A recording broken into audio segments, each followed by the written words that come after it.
across the UK, on DAB+, on your smart speaker, on your smart TV, and on your side. This is Talk.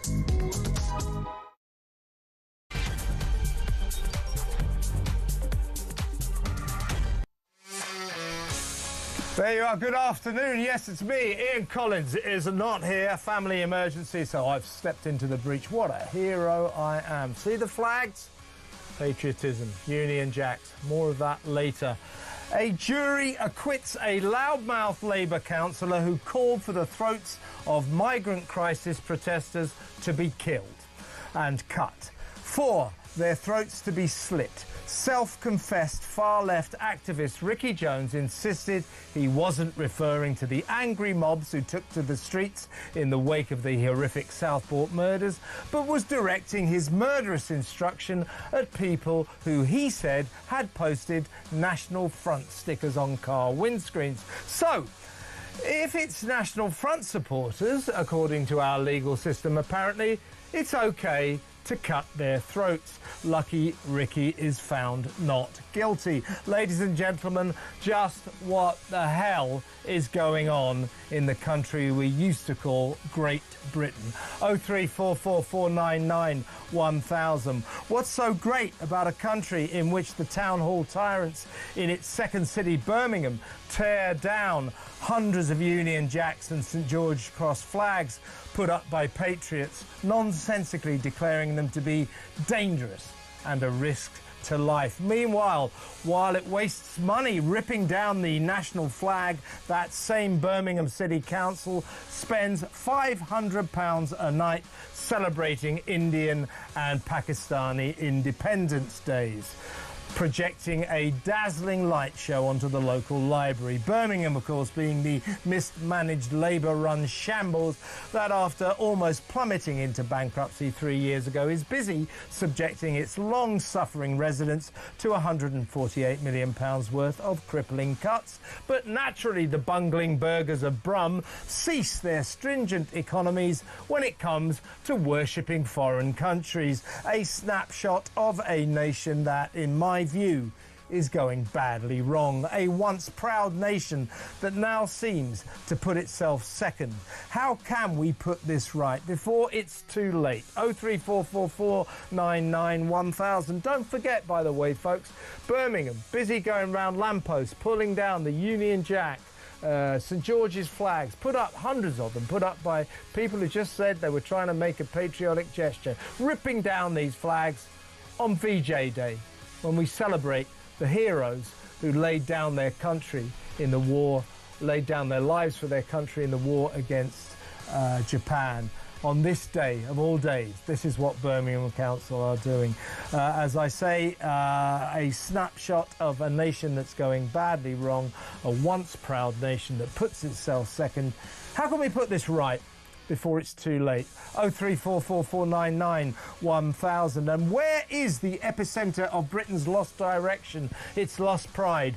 The migrant crisis, as successive woefully weak governments without resolve have continued to let thousands and thousands of undocumented foreigners, mostly young men, break into our country illegally, and for some bizarre reason we just let them stay, handing them money, free accommodation, free food, free healthcare and free lawyers to fight their case to stay along the way. Today on the front page of The Sun, an Afghani migrant who joyfully live streamed his unlawful small boat voyage from France and then boasted about the 4-star hotel he was subsequently put up in, turns out to have also offered up instructions on how to kill your wife. Only last week, our tough-talking Prime Minister boldly declared, I will stop at nothing to secure Britain's borders. Is he serious? In fact, he does nothing to secure Britain's borders. And B, a stern warning to migrants: if you break our laws, you will face deportation. Well, here you go, Keir. Your chance to prove you're a man of your word. Deport this misogynistic scumbag who took our generosity and laughed in our face. But will Two-Tier do the right thing? Don't bet the farm on it. 0344 499 1000. Also, this afternoon, the scandal of NHS waiting lists and Labour's questionable insistence they're coming down. And, of course, we'll set the scene for the big showdown in Alaska. For the first time ever, all eyes are on America's most remote city, Anchorage, as Donald Trump and Vladimir Putin come face-to-face in a bid to bring peace to Ukraine. Donald wants a ceasefire. Putin, not so much. Good luck with everything that happens there. Good luck with that. If it doesn't happen, will America walk away from Ukraine and leave the war to Europe? You bet he will. All that and so much more, so don't go anywhere. Stick with me right here, right now on the Afternoon Delight. Must get the name of the show right at Afternoon Empire. Afternoon Delight. I got the show wrong. Afternoon Empire. And stick with us. This is the home of free speech and common sense. Give us a call. Let us know what you think about all of these stories. We'll run you through 3 hours of all the top stories today. So all of that, 0344 499 1000. So much to talk about today. We'll kick off by introducing our first guest. Very pleased he could join us. He's the Deputy Editor of Conservative Home, Henry Hill. Welcome, Henry. Good afternoon. First up, I mean, this just in, as it were, Ricky Jones, the Labour councillor, you remember, after Southport, there were all those angry migrant crisis protests by mobs all over the country. And then there were these counter demonstrations of people saying, you know, stop the racists, stop the far right. I think actually mischaracterising a lot of people who did go out to protest after Southport. But that notwithstanding, he stood there and said all of these people should have their throats cut, their throats slit. He said they should all be killed. Today, he faced, obviously, a serious trial for inciting violence and racial problems as well. Today he was acquitted. A jury decided he'd done nothing wrong and that he was not guilty.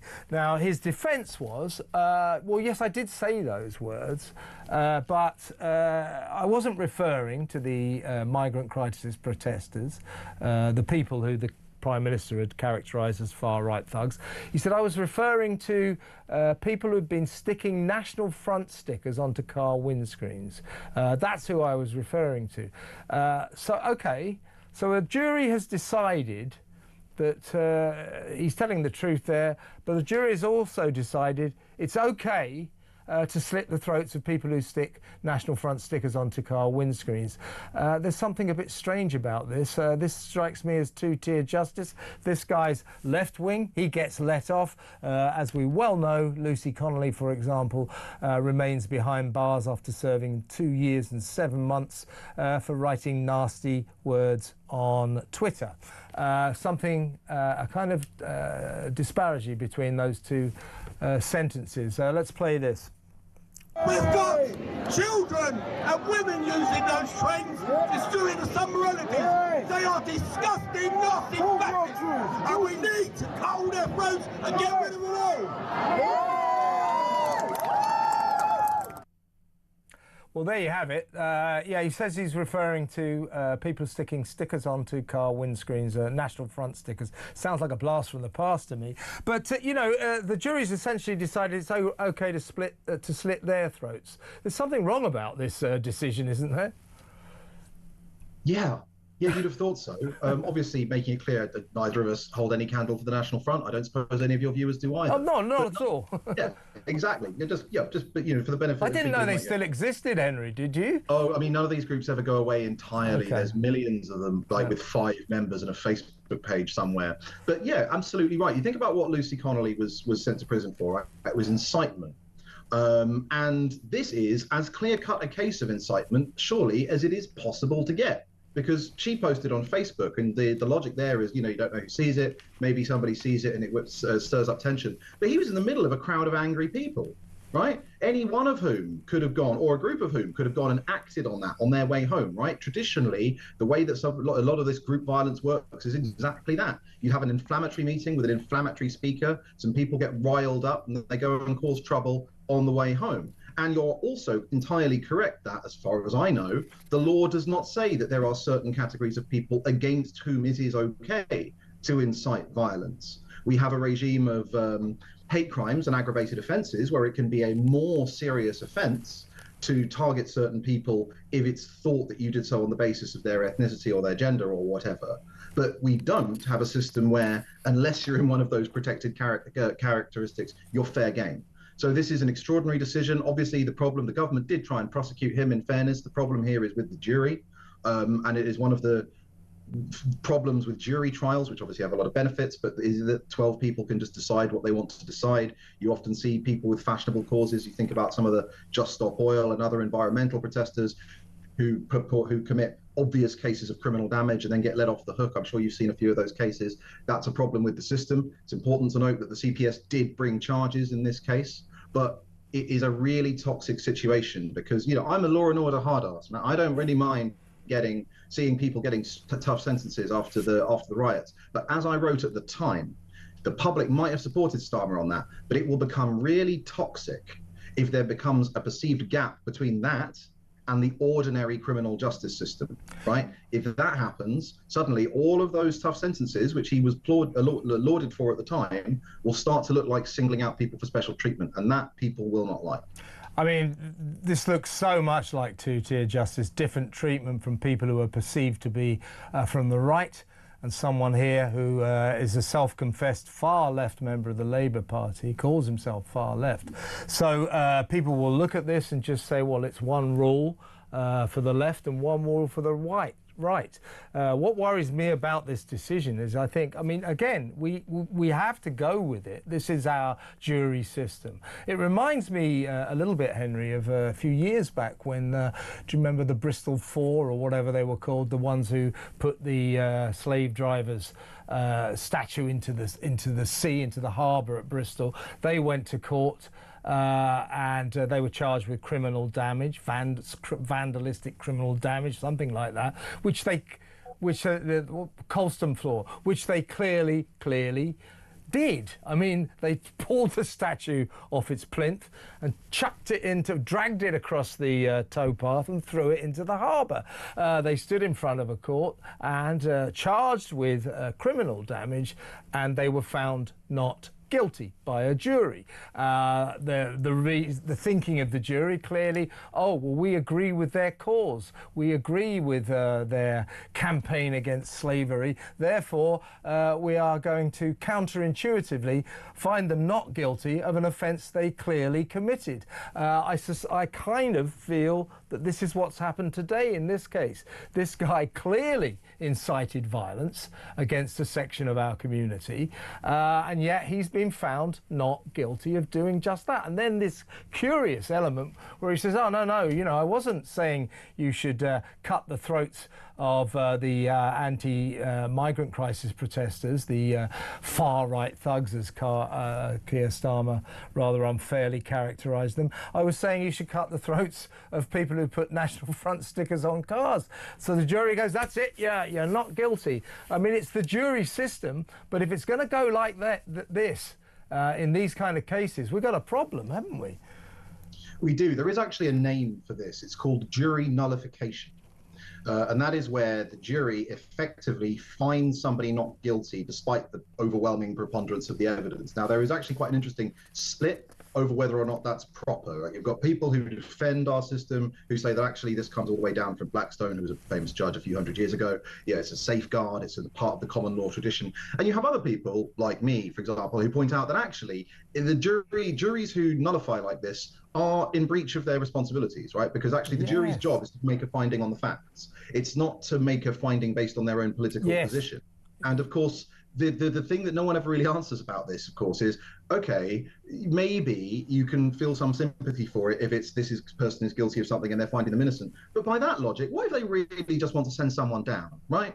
This is the challenge with this. If you make the law whatever 12 people happen to think it should be on a given day, that can cause huge problems. There was a fascinating report which you might want to check out from the Home Office in 2007, which found an enormous racial disparity in sentencing outcomes depending on the racial composition of the jury and the defendant. Lord Denning, one of our most famous jurists, was basically forced to resign after he first pointed this out in the 1980s. Now, you know, there were some fixes for this. Somebody has proposed that juries should have to publish their reasons for coming to a conclusion. Currently, they don't have to explain why they've reached the ruling they did. Another one would be to restrict juries to making a finding and statement of fact and then leaving the sentencing decision up to the judge. So you still have a jury in there, but nonetheless, they don't have the ability to do this. There are reforms we could make because, yeah, look, the jury system, it does have its advantages, right? It avoids judicial prejudice or whatever from simply running rampant through the system.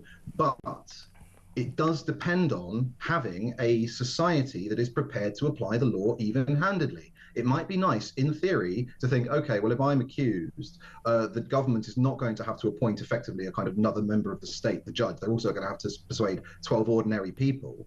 But if we're getting to the point where whether or not you're convicted depends on which section of the community your jury is drawn from or what their political sympathies are, that is absolutely fatal to the principle of equal justice. Yeah, and I tell you, it's what happens in America. The key element of every trial in America is jury selection, and the lawyers spend days, sometimes weeks, sometimes even longer than that, hammering it out, trying to get the kind of jurors that they want. You know, for example, I'm so old, I was in America, I covered the O.J. Simpson trial, and I remember the jury selection, but it went on, I think, for more than a month. And what O.J.'s lawyers were trying to get was as many jurors of colour as they could, and they did, and guess what?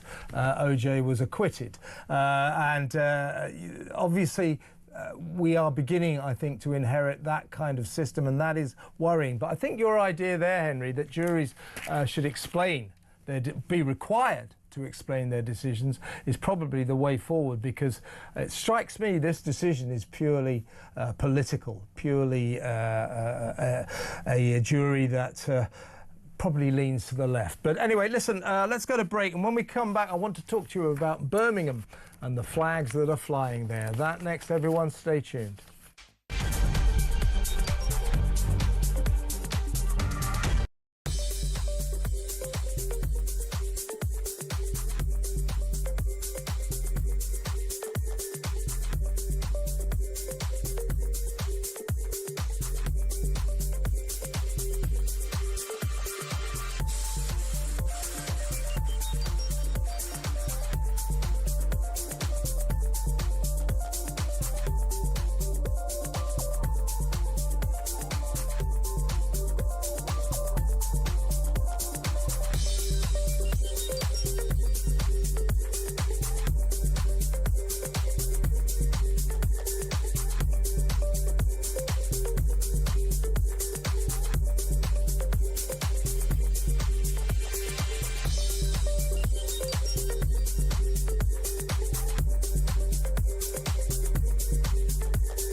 Actually in recession, not a major one. We're not going forward. Nothing's getting better. Nothing's getting sort of drastically worse. It's just slowly worse. That's what's sort of very painful about all of this. There's all sorts of potential for Britain to be a major military power or a major diplomatic power if it wants to be. As much as anything else, it just seems to be that our political class has decided to stand still and wring its hands. And that's ultimately what is so frustrating. We're not yet in free fall. It could be averted, the crisis that's coming. It just shows once again the fundamental issue is we've got to stop these crossings at source. And, you know, I've said it before on your show how, you know, how frustrated I was as a government MP before we lost the election that we couldn't get these measures through to deliver the Rwanda scheme. I think it was the right idea, and it was frustrating that it was opposed at every step in terms of legal opposition and, of course, from Labour and particularly and therefore in the House of Lords. And it meant we couldn't legislate in the way we had wanted to, and I very much regret that. across the UK, on DAB+, on your smart speaker, on your smart TV, and on your side. This is Talk. Welcome back. I should announce we've done a sort of presenter swap. So Ian Collins, who's had a bit of a family emergency right now, has very kindly agreed to step into my shoes tonight at 7 p.m. So he will be doing the political asylum tonight from 7 until 10 p.m. It's going to be quite a show because that will be when the showdown between Vladimir Putin and Donald Trump actually unfolds, so that should be a very eventful show. Ian Collins tonight from 7 until 10. Me all the way until 4 o'clock this afternoon. I'm still with the Deputy Editor of Conservative Home, Henry Hill. Henry, we need to talk about Birmingham. I put these flags up here, these Union Jacks, because apparently in Birmingham that's a no-no. What's happened there is a lot of people who say they're just making a patriotic gesture have gone round the city and put up hundreds, a couple of hundred at least apparently, of Union Jacks and St George Crosses flags all around the city. The local city council, Birmingham City Council, has announced that these flags are dangerous and a threat to life. So they are now going round pulling them all down from these lampposts. Meanwhile, they're spending £500 a night projecting a dazzling light show onto the local library to celebrate first Indian Independence Day and second Pakistan's Independence Day. So there you have it, a sort of snapshot of Britain, really. Our flags get ripped down, patriotic gestures get frowned upon, but boy oh boy, we go to the ends of the earth to worship foreign countries. What do you think is going on there? I mean, where to start? Okay, so first of all, I actually secretly love seeing the flag around, right? I used to go to Northern Ireland every year. I still go fairly often, and obviously, while there's some undercurrents to that, which aren't great, when you see a high street with lots and lots of Union Jacks on it, it's like, actually, we have a pretty good flag.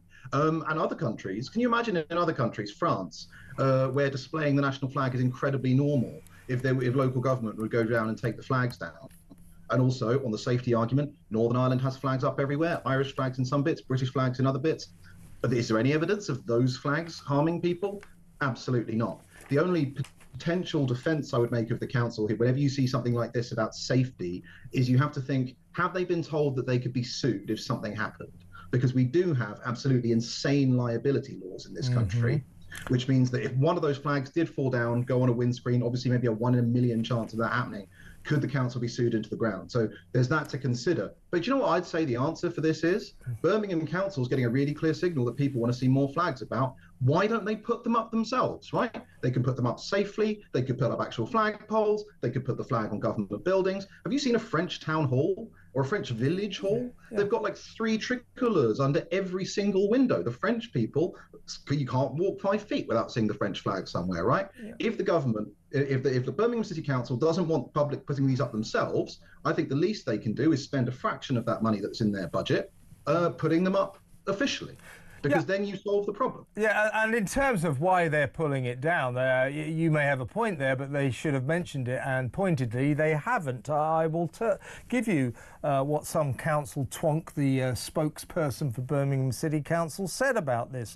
Placing unauthorised attachments on street furniture, particularly tall structures like lampposts, can be dangerous. Well, as you say, Henry, actually at certain points, even Birmingham Council probably put flags, Union Jacks up on lampposts to celebrate possibly even VJ Day like today. On such a day, they pull down flags, though, in this warped country of ours. As I say, it just strikes me, and I'm not I accept that there's a very significant element of the population in Birmingham who hail from India and Pakistan. But there they are spending £500 a day for this dazzling light show to celebrate foreign countries. But when people, residents of this long-suffering city, do what they're calling it a patriotic outpouring, put all these flags up, Birmingham City Council just pulls them down with what sounds to me like a manufactured excuse. And I just wonder if that is a window into their unpatriotic soul. I mean, and let's think about this £500 a night they're spending on these light shows, shall we? After rank mismanagement by a hopeless Labour administration almost drove Birmingham into bankruptcy 3 years ago. Residents have been struggling amid massive £148 million cuts in spending. But clearly, there's no economising when it comes to worshipping foreign countries. Do you see where I'm getting at? There's something wrong. I think the value system that we're seeing getting a glimpse of here is wrong, and I think it's a snapshot of Britain. All around the country, we never seem to celebrate ourselves, we celebrate everybody else. Yeah, and I think again, it's a double standards point, right? I've got absolutely nothing against an area with a large Indian population celebrating marking Indian events, right? That's not a problem. But you're right. What injures a bit is that these budgets don't often seem to be made available for the celebration of British history and British events, partly because an awful lot of people on the left think that British history is basically one long list of shameful events after another until the Empire of Windrush arrived and built the NHS. But it's also an injustice because, of course, this flags thing, imagine that you're putting the flags up. That's a one-off cost, right?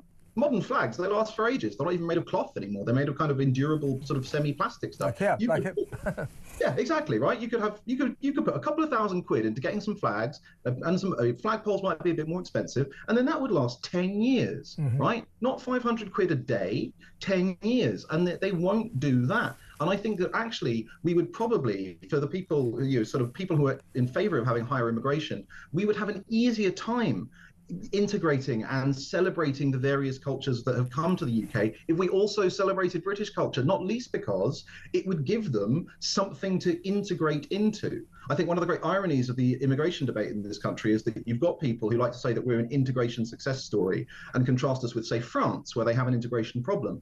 But we've made ourselves an integration success story by completely hollowing out the concept of British identity. You know, being British doesn't really require anything from the state except abiding by British values, a term invented in the 1990s. The reason the French have an integration problem is because the French set an integration standard. They have clear expectations of what it means to be French. And you can, if you move to France, strive towards it, in which case they'll accept you, or you can reject it, in which case they won't. And I think that we need to do a better job, especially the kind of liberal civic nationalists people, need to do a better job of coming up with like a thick, meaningful civic definition of Britishness, because otherwise they're creating space for people who say that the definition of Britishness is ethnic or racial, right? If you want to have a strong civic identity, you have to have civic pride, and that means putting flags up, bare minimum. Well said, Henry.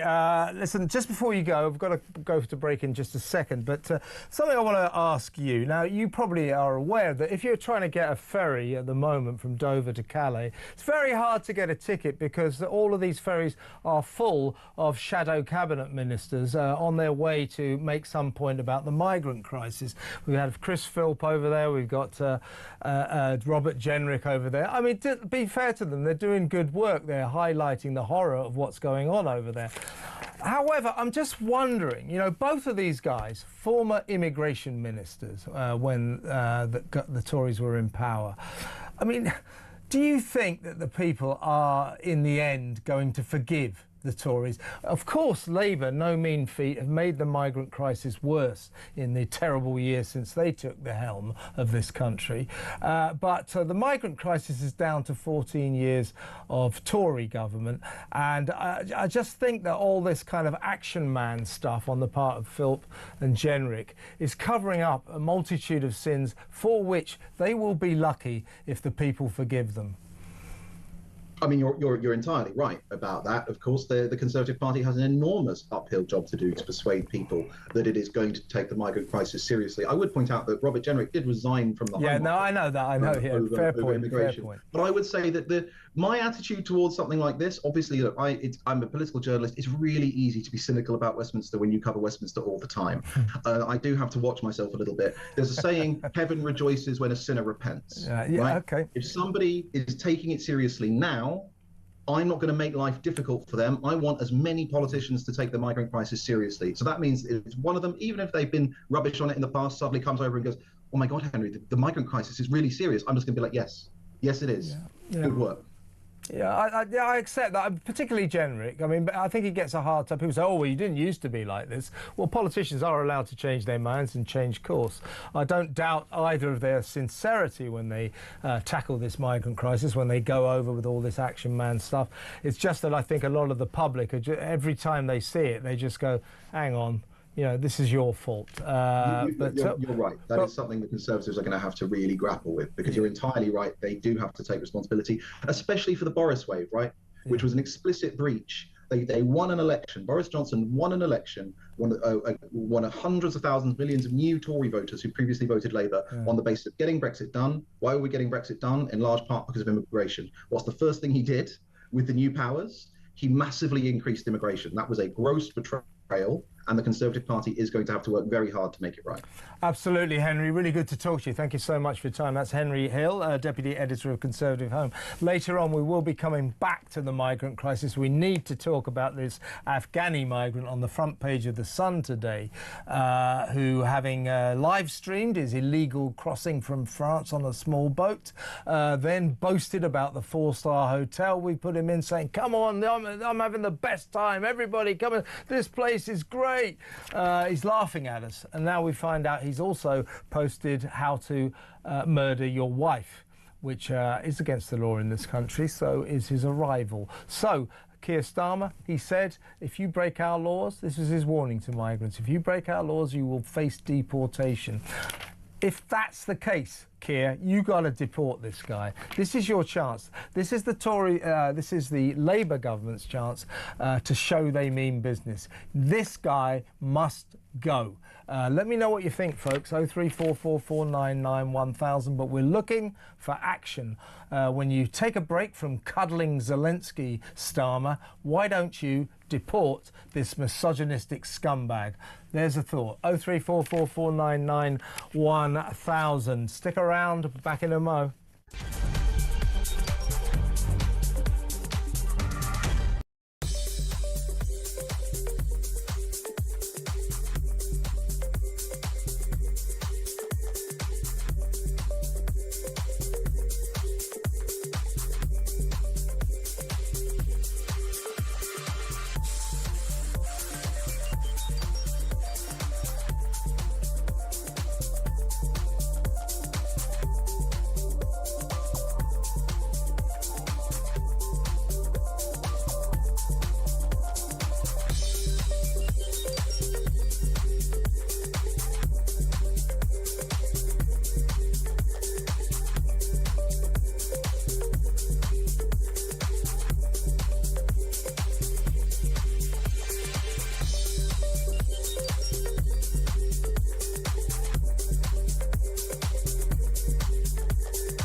Across the UK, on DAB+, on your smart speaker, on your smart TV, and on your side.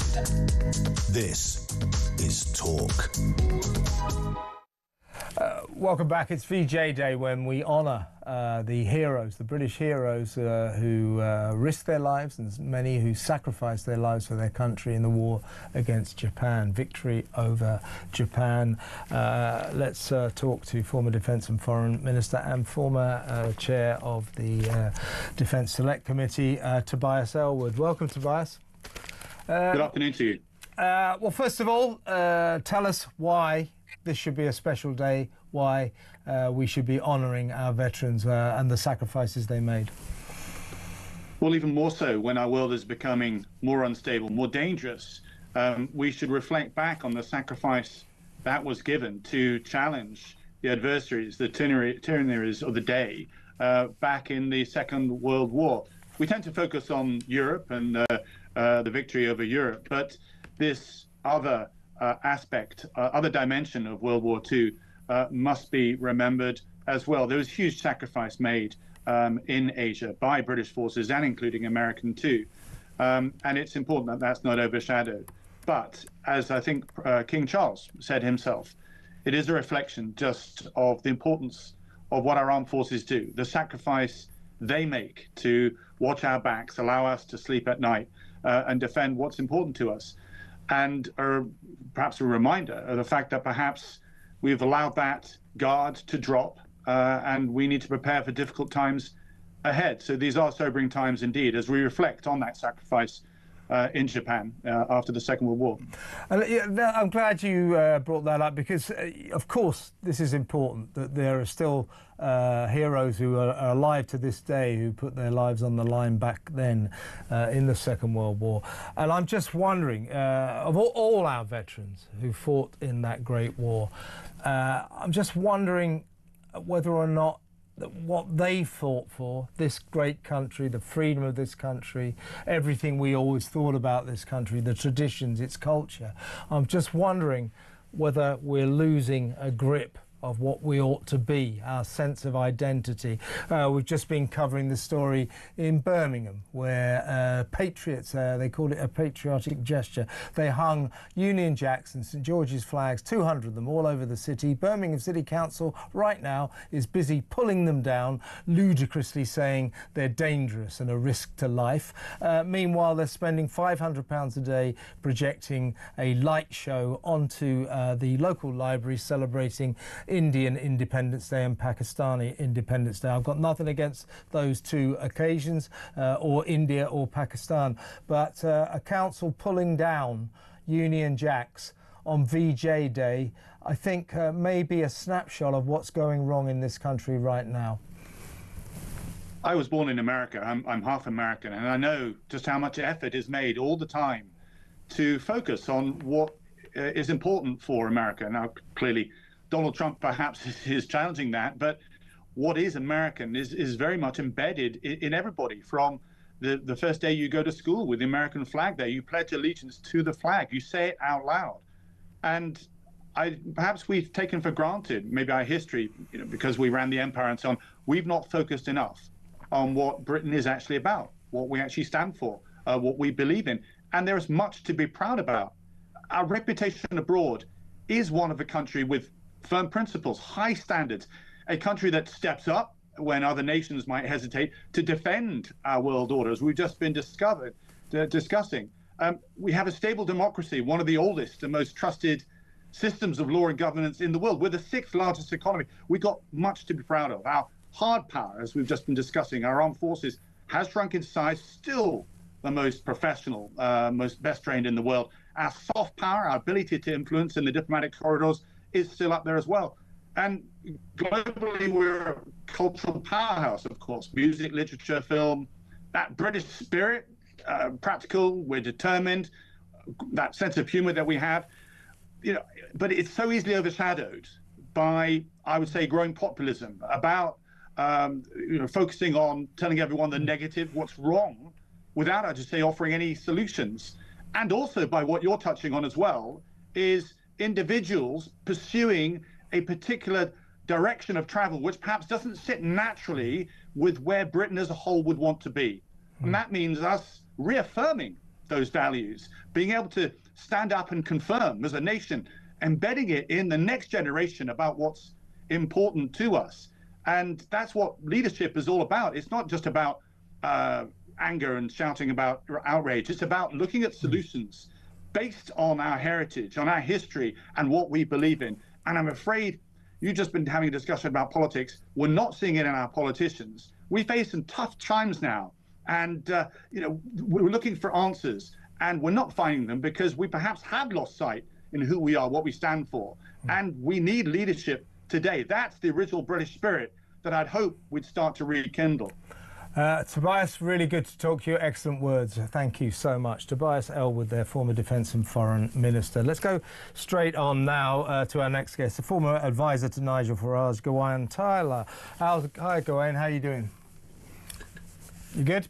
Good to be with you today. Pleasure to have you. Well, look, We've been talking about the flag situation in Birmingham. What a day to be pulling down the Union Jack, VJ Day. Just looking at Keir Starmer there in the Downing Street garden, surrounded by the surviving veterans of that great campaign against Japan, forcing Japan's surrender, people who put their lives on the line to preserve Britain's culture, to preserve Britain's greatness, its traditions. Do you think Keir Starmer is the man to do this, the man who gave away the Chagos Islands? Is he the man to save us in our hour of need? Because I think we are losing touch with what we should be here in this country. Well, it's a very good question. I mean, obviously, he doesn't seem to be that... He's good on the world stage for Keir Starmer. I don't think he's that good on the world stage for the United Kingdom. But I'd like to go back to what VJ Day is about. And it's not just the British and US forces, but you've got to remember the Anzacs, the South Africans, the Gurkhas, the Indians, in fact, even the Pakistanis, thinking of what's going on in Birmingham. There was the British forces that fought against Japan through Burma, through the whole Southeast Asia, through Malaysia. I mean, they reached as far as Port Moresby in New Guinea. This was a massive, massive effort by the empire, as it was, not just the UK. And I think there's a great deal of thanks to go between those people who served our crown for the freedom of the world. And so the honour is massive and important. But yeah, I mean, taking down the flags on VJ Day, whilst at the same time celebrating two subcontinental nations, does seem a bit crass on the part of the people of the government of Birmingham. But I think these days we've got used to this sort of stuff. But I think this change in British politics that is happening, and it's happening fast, is beginning to make that end. I'll give you a little story. Many years ago, when I was working in Brussels, the embassy only flew the EU flag, and I kicked up a bit of a fuss. And I was told, rather, they couldn't put up the Union Jack at the British embassy in Brussels because it would get in the way of traffic.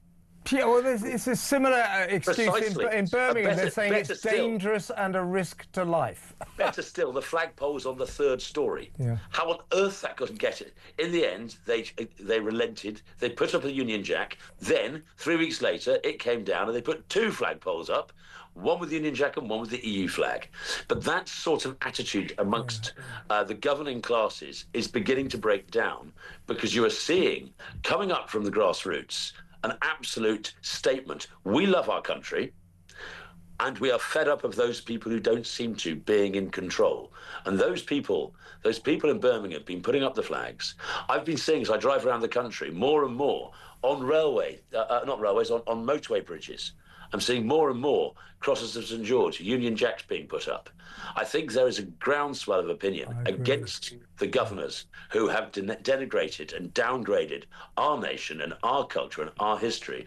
And Tobias is right to a large extent, but I think he sounded very uncomfortable about the people putting those flags up. I think there is that might be unfair to him, but okay, I would agree. It may be unfair, but I think there is this slight distaste for overt signs. And when I grew up again, the only place you saw a St George's flag was on a parish churchyard, on a parish church. Today, you see it everywhere. But there is a regrowing self-confidence in the people, if not in our government. By the way, Gawain, I hope you've noted my courage. I'm risking my life dangerously by hanging these Union Jacks here. So no one can doubt my bravery. Absolutely, but I don't think these days it takes that much bravery. Increasingly, it's rather brave of the governments and the government to be hauling down the Union Jack, and they do. Yeah, I think they will reap an electoral whirlwind. It's so wrong. Now, I want to get you on this. It's the front page of The Sun today. Yeah. Now boot him out. This refers to what they call the TikTok migrant. His name is Parviz Hanifyar, Afghani. He's the guy that joyously live streamed his illegal voyage across the channel on a small boat. There he is. And then boasted about his fabulous 4-star accommodation, saying this is the best life, telling all his friends, you've all got to come here, you know, Britain's fantastic. And it now turns out that he's got 70,000 followers on TikTok. It now turns out that he also posted instructions, advice on how to kill your wife. So he's laughing at us, he's laughing at our generosity, he's laughing about how he broke into our country illegally, boasting about the hotel we put him in, and now we know he's given instructions on how to kill your wife. So he's not only is he a scumbag, he's a misogynistic scumbag. The Prime Minister said last week, and I quote, warning to migrants, if you break our laws, you will face deportation. He could start with this guy. If Keir Starmer has got any resolve at all, this guy should be deported right now. Am I right? Yes, of course he should be deported. That being said, I'm sure he could be one of the 50 sent back to France, if the French will allow him, because the French seem to have a veto on the people we send back. I'm wondering, weirdly, if what he has done is actually, apart from arriving illegally, and every single one of them have broken our law by turning up the way they have. So if Starmer's serious, everybody who arrives illegally has broken our law. The whole lot of them can go back and go away. I don't really care. The lot can go. But it's a horrific example of the sort of people we are importing en masse. It's just no surprising those wonderful ladies in pink have been protesting. And to hear, again, people in the chattering classes basically dismissing them as all far right. Well, is it far right to want somebody who gives instructions on killing your wife to go out of this country, to leave, to not be here in the first place? No, that's not far right. That's just common sense. Exactly right. Look, a quick word from you, Gawain, before we go on the, in my view, rather shocking decision by a jury. This councillor, Labour councillor Ricky Jones, acquitted of inciting violence, racial hatred, when he said that the far right, the migrant crisis protesters after the Southport killings, he said that their throats should be cut. He was acquitted, saying that he didn't mean the migrant crisis protesters. He meant National Front people who'd put stickers onto car windows. So the jury deciding, well, as long as he only wanted to slit the throats of National Front supporters, that's okay. Well, yeah, hello. Look, if I was to call for the slitting of throats of stand up to racism or Antifa, I should be sent down. Yeah. Because the person you are threatening, it doesn't matter if they are a villain, a crook. It doesn't matter if they're that ghastly TikTok Afghan. Yeah. If I'm saying slit his throat, I should be charged. Your former boss, Nigel Farage, has literally just released a statement, short and sweet, but in my view, right on the money. This is another outrageous example of two-tier justice. Well, so here's this guy calling for people's throats to be cut, slit, killed, murdered, in a big crowd, you know, really an angry crowd that was already in a mood. He's acquitted. He's found not guilty. Meanwhile, Lucy Connolly goes to jail for 2 years and 7 months for writing a few hurty words on Twitter. And then deleting it and so on and so forth. That is and what's more, egregious. She was just an ordinary civilian. He was an elected Labour councillor. So the responsibility is far greater on him. It's a disgrace. It is. I don't think how anybody fair-minded in this country of whatever political persuasion can consider those two cases and think there is equality of justice in this country. I'm sorry, there just isn't. There just is absolutely not. Gawain, great to talk to you as always. Thank you so much. Gawain Towler, their former advisor to Nigel Farage. Let me know what you think. It was this two-tier justice. Why is Lucy Connolly still in jail? It looks like she's supposed to be let out pretty damn soon. soon, but she's been in jail, best part of 2 years and 7 months, 2 years for writing, well, she got a 2 year, 7 month sentence. We think she's about to be let out. So she's been in jail for, a hell of a long time for writing nasty words, hurty words on Twitter. This guy, in an angry crowd, says, slit their throats, slit their throats. He's acquitted, not guilty. That's two-tier justice, 100%, isn't it? Well, what it is, this country is a place that is fast turning into a nation where it's legal to be left-wing and illegal to be right-wing. Something wrong here. Let me know what you think. 03444991000. We'll go to break and we'll take your calls when we come back. Stick around.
If you're an asylum seeker, you get given something called an HC2 certificate, That's which the one, yeah. qualifies you for all that kind of stuff, dentists, prescriptions, all free of charge. Not only that, but you're allowed to claim the cost of travel to go to a hospital or a surgery or so on.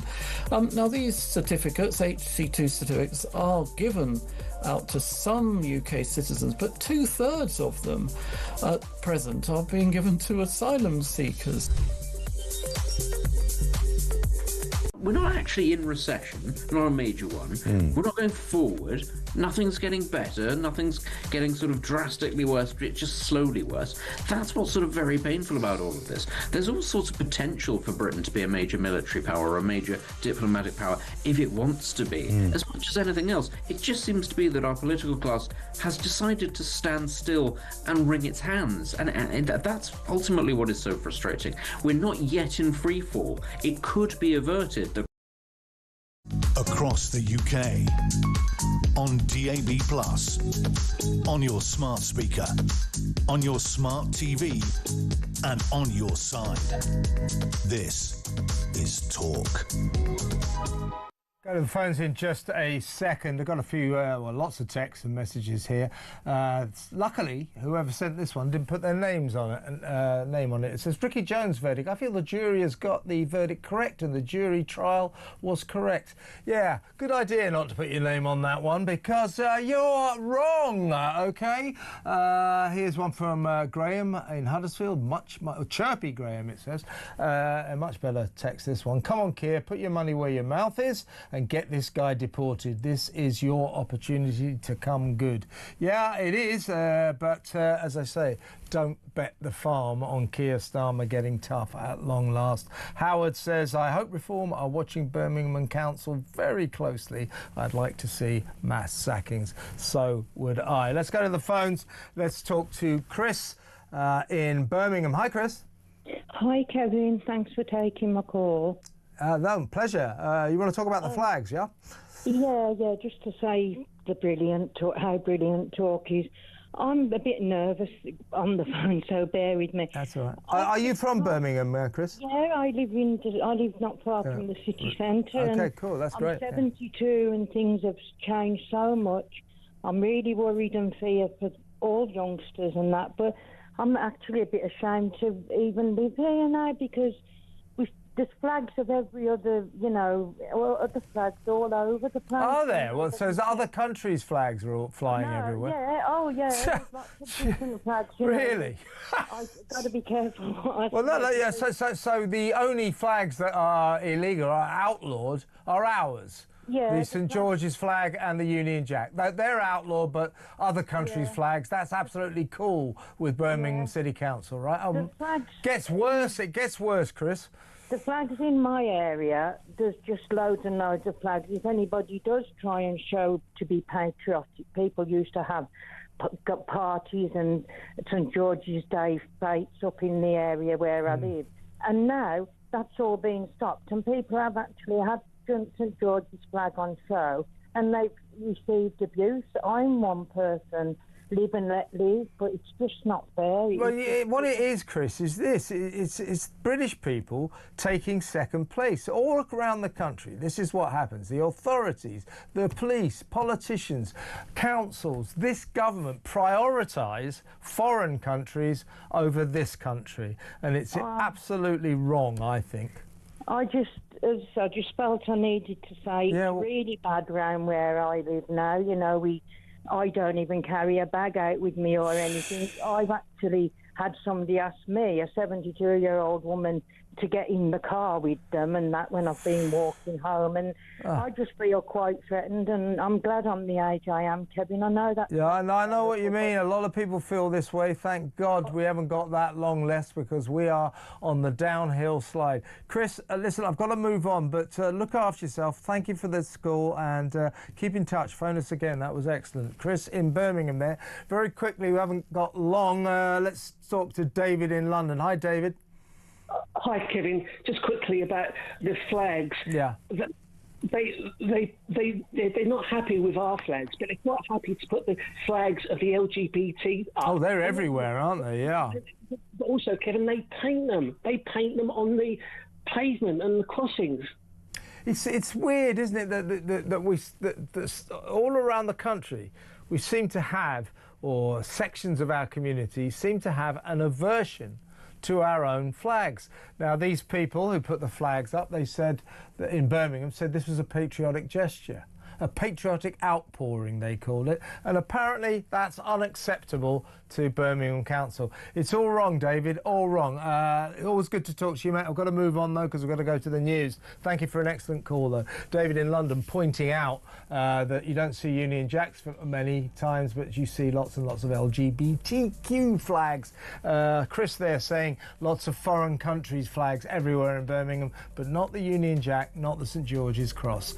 What do you think? 0344 499 1000. When we come back, guess what? I'm going to be talking to Isabel Oakshott, my old friend, Talks International editor. I look forward to that. Stay tuned.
across the UK. On DAB+, on your smart speaker, on your smart TV, and on your side. This is Talk.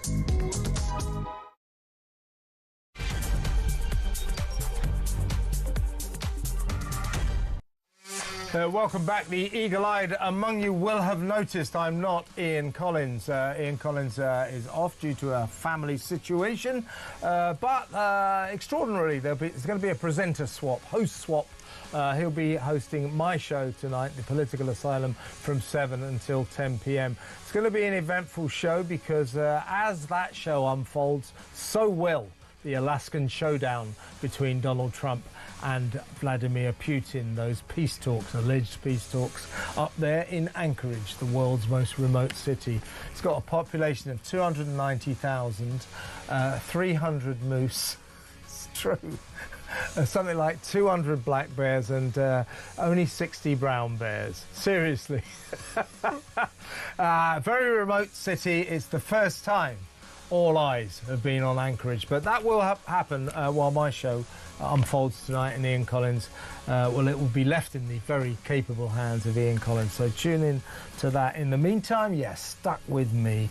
And coming up in this hour, we'll be taking your calls and your texts in about 20 minutes, so get your eyes on your blower and give me a dial, 0344 499 1000. It's good to talk on Talk, and we need to talk. We need to talk about this TikTok migrant, the guy who's been laughing at us. The guy who said, I'm on my boat, I'm coming to Britain, they're going to let me in. Oh, look, they put me in a 4-star hotel. This is brilliant. And now we find out that he's also posted on his TikTok account, how to kill your wife. This misogynistic scumbag should be deported. The Prime Minister said that he warned migrants, if you break our laws, you'll be deported.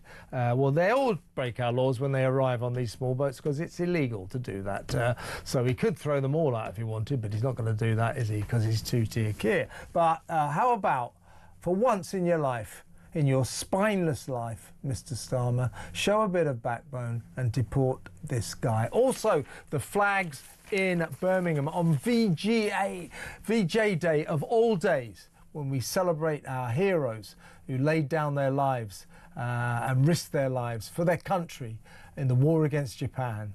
On this day, Birmingham Council is going round busily ripping down Union Jacks and St George Cross flags put there in an outpouring of patriotism by local people, hundreds of them. Birmingham City's pulling them down on VJ Day, saying they're dangerous and they're a threat to life. Come on, really? Really? Meanwhile, they're spending £500 a day projecting a dazzling light show onto the local library celebrating Indian Independence Day and Pakistan's Independence Day. Something wrong there, isn't there? 0344 499 1000. So lots to talk about, and of course, Councillor Ricky Jones. Well, listen, you can make up your own mind about that because we're going to talk about him and other issues in the next 20 minutes. Just get on the phone, though. Call me, 0344 499 1000. There's lots to talk about today. And you can make up your own mind what you'd like to say during the next excellent 20 minutes, because I can't believe it. I've never talked to her so early in my life. It is Talk's excellent international editor, Isabel Oakeshott. Well, hell, look at me, you. How about this, Isabel? So early. This is really very disconcerting, I must say. I kind of feel like, where's my glass of wine? Yeah. It's discombobulating, isn't it? But it's great to have you on board on what is a very, very eventful day. Before we talk about what I would say is the biggest story of many big stories today, here's Councillor Ricky Jones, Labour councillor, whipping up the crowd in the anti-racism riots or demonstrations last summer. We've got children and women using those trains, destroying the summer holidays. They are disgusting, nasty bastards, and we need to cull their throats and get rid of them all.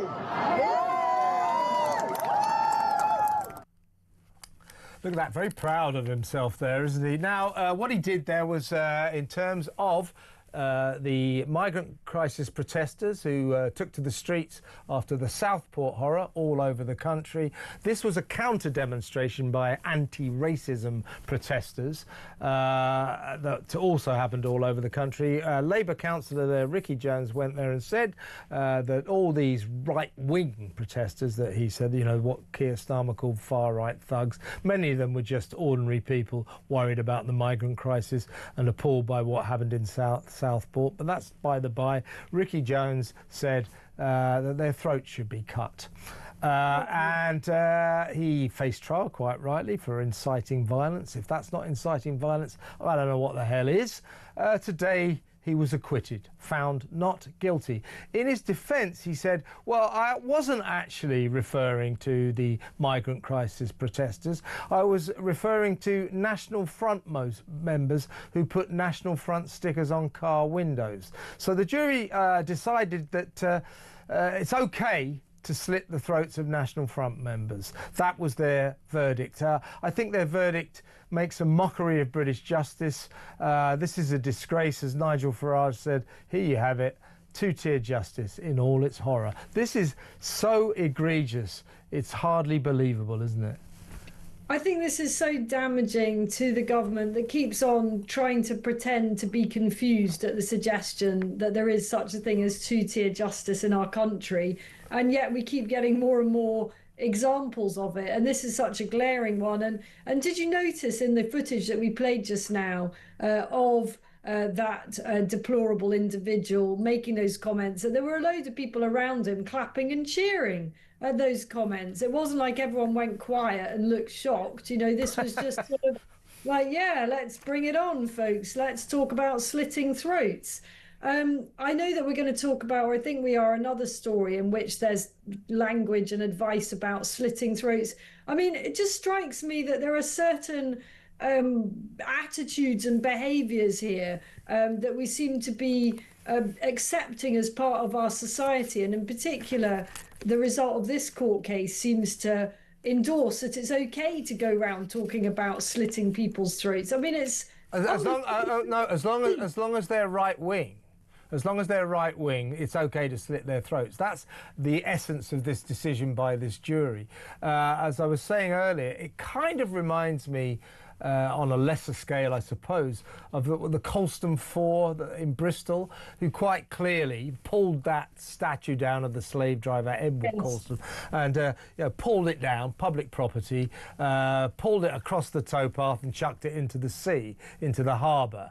I mean, and they were charged with vandalism and damaging public property, criminal damage of public property, which they clearly did. They clearly did that. Yes. The jury found them not guilty. So what you've got here is juries counterintuitively quite clearly seeing that the defendants committed these crimes, but deciding, I suspect for political reasons, that they're going to let them off. This is the thing about what happened with Ricky Jones. Clearly, in my view, the jury sympathised with his sentiments and let him off a crime he quite clearly committed.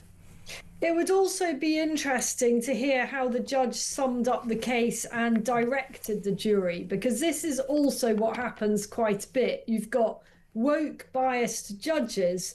I'm not saying that's what happened in this case. I don't know how the judge directed the jury. Judges are, of course, supposed to leave it entirely up to the jury how they kind of cast their secret votes between them as to whether someone is or isn't guilty. But very often the judge will make some quite pointed comments that I think probably influence juries one way or another. So I would just be interested in what happened in this case in terms of direction. I just think it's very concerning, and these cultural attitudes that we seem to be just accommodating and absorbing and accepting are not something that should have any place in our society at all. And you know, each and every time we're going to come back to the contrast with Lucy Connolly, aren't we? Yeah, by the way, Isabel, we've just heard that she will be let out finally, released from prison next week. Right. So she's about to come out after serving, you know, way too long in jail. She got 2 years and 7 months for writing a few hurty words on Twitter, on social media. You know, we don't condone what she said. She realised it was wrong, took the post down. She got 2 years and 7 months, sort of housewife, 200 miles south of the riots, not even involved in the riots, not doing anything violent. She gets 2 years and 7 months for inciting racial hatred, I do believe. Ricky Jones accused of pretty much the same thing, and doing so in an angry crowd, you know, shouting it to all and sundry. He gets let off. This is the two-tiered justice system that we are enduring. Because Lucy Connolly is perceived to be right-wing, she gets 2 years and 7 months. And because Ricky Jones is not just perceived to be left-wing, he says, I'm from the left of the Labour Party, he gets acquitted. This country is going to the dogs with this nonsense. It really is, and people are so frustrated and angry, and pretty much everywhere you go, if you open a political discussion or someone prompts a political discussion, people are all talking about this stuff. I mean, I know I'm sure I probably attract people that are talking about this stuff, but I really feel something very different is going on here to anything that I've experienced in the last 20 years in terms of people's political engagement, and people that never thought they wanted anything to do with politics starting to think, gosh, I have to do something. I've got to be involved in some way, because how can our country go on like this? I'm slightly worried because there will be more asylum seeker protests over this weekend. Looks like the weather's going to be good. I think that this verdict on Ricky Jones is incendiary. I hope it doesn't lead to trouble, but I fear it might. This is a powder keg waiting to go off. Let's move on. Let's get your verdict on the flag flying situation in Birmingham. Absolutely disgraceful in my view. In what they called an outpouring of patriotism, residents of Birmingham have been going round hanging hundreds of Union Jacks and St George's flags all around the city. More than 200. It is VJ Day today, where we honour the heroes who laid down their lives, sacrificed their lives, risked their lives for their country in the war against Japan. On this very special day, Birmingham Council is going round ripping down the national flag and the English flag. They're ripping it down because they say, see what I mean? I put them up myself. But apparently, according to Birmingham Council, by doing this, I'm risking my life. This is dangerous. These flags are dangerous and a risk to life. Yeah. If you believe that, I've got some swampland to sell you in Florida. Also, at the very same time, they're spending £500 a day for a dazzling light show projected onto the local library, celebrating Indian Independence Day and then Pakistan's Independence Marvellous. Day. And as someone pointed out on Twitter, can you just take the bins out now, please? Just collect the rubbish. Yeah. I mean, for God's sake, I've just been thinking I want a flagpole, and I'm wondering whether you have to have planning permission for a flagpole. You probably do, but I feel that the nation needs to get with flags. You know, we need to actually get proud of our flags. And, you know, as many of our listeners know, I live in the Middle East much of the time. That's my base now. I'm not there now. I'm looking out the lovely Isle of Wight. And there are flags everywhere in the United Arab Emirates. They actually have a National Flag Day where really big buildings are draped in the biggest flags you can imagine. You imagine an entire side of a building draped in a national flag, and I think it's a spectacular thing to see. And yet we take the opposite view, that our flags are somehow some kind of source of shame or an incendiary thing, a risk to life and limb. I want to see more British flags. You know, America's good at this stuff. What we tend to see here is flags from other countries. I've for some time now had the view that actually, I'm sorry to say, we need to ban the display of foreign flags in our country. I think it's okay to have a flag perhaps next to a Union Jack if there's a particular occasion, but it's something very wrong, isn't it, when it is more common to see a sea of pro-Palestinian flags than it is to see a sea of Union Jacks. Just had a lovely lady called Chris, 72 years old, rang in from Birmingham and saying, yeah, they're pulling down the Union Jack and the St George's Cross flags, but she says, I'm looking around now, all around me there are foreign country flags, India, Pakistan. You know, it's so warped, it's so warped. And by the way, she said, I'm 72, she said, I'm scared to go out now. She said, just the other day, she said, I'm a 72-year-old woman, and these foreign guys tried to get me into their car. I mean, what the hell is going on? Got to move on to this one now. Got to get your take on the front page of The Sun today. Boot him out now. Now boot him out. This is the TikTok migrant, name of Parwiz Hanifyar, who a few days ago came across the channel illegally in a small boat and live streamed his voyage joyfully. Yeah, we're on our way to Britain. And he got here. We put him in a 4-star hotel near Heathrow. Looks very, very comfortable. And he's, again, tweeting or putting on TikTok. He's got 70,000 followers. It's brilliant. This is the best place. You've all got to come here. There he is. Look, doesn't he like it? Anyway, we've now discovered that he's also posted on his lovely TikTok account, 70,000 followers, how to murder your wife, how to kill your wife. Now, Keir Starmer said last week to migrants, a warning to migrants, if you break our laws, you will face deportation. Start with this guy, hey? 100%. I mean, I don't want to hear the words face deportation. Yeah, I know. The words be deported, you know, immediately. Yeah. And I would say this would be a very good place for them to demonstrate how serious they are about one in, one out, which we all know has been an absolute catastrophe so far. So far, it's about 2,300 in, none out. So it's not going that well, is it?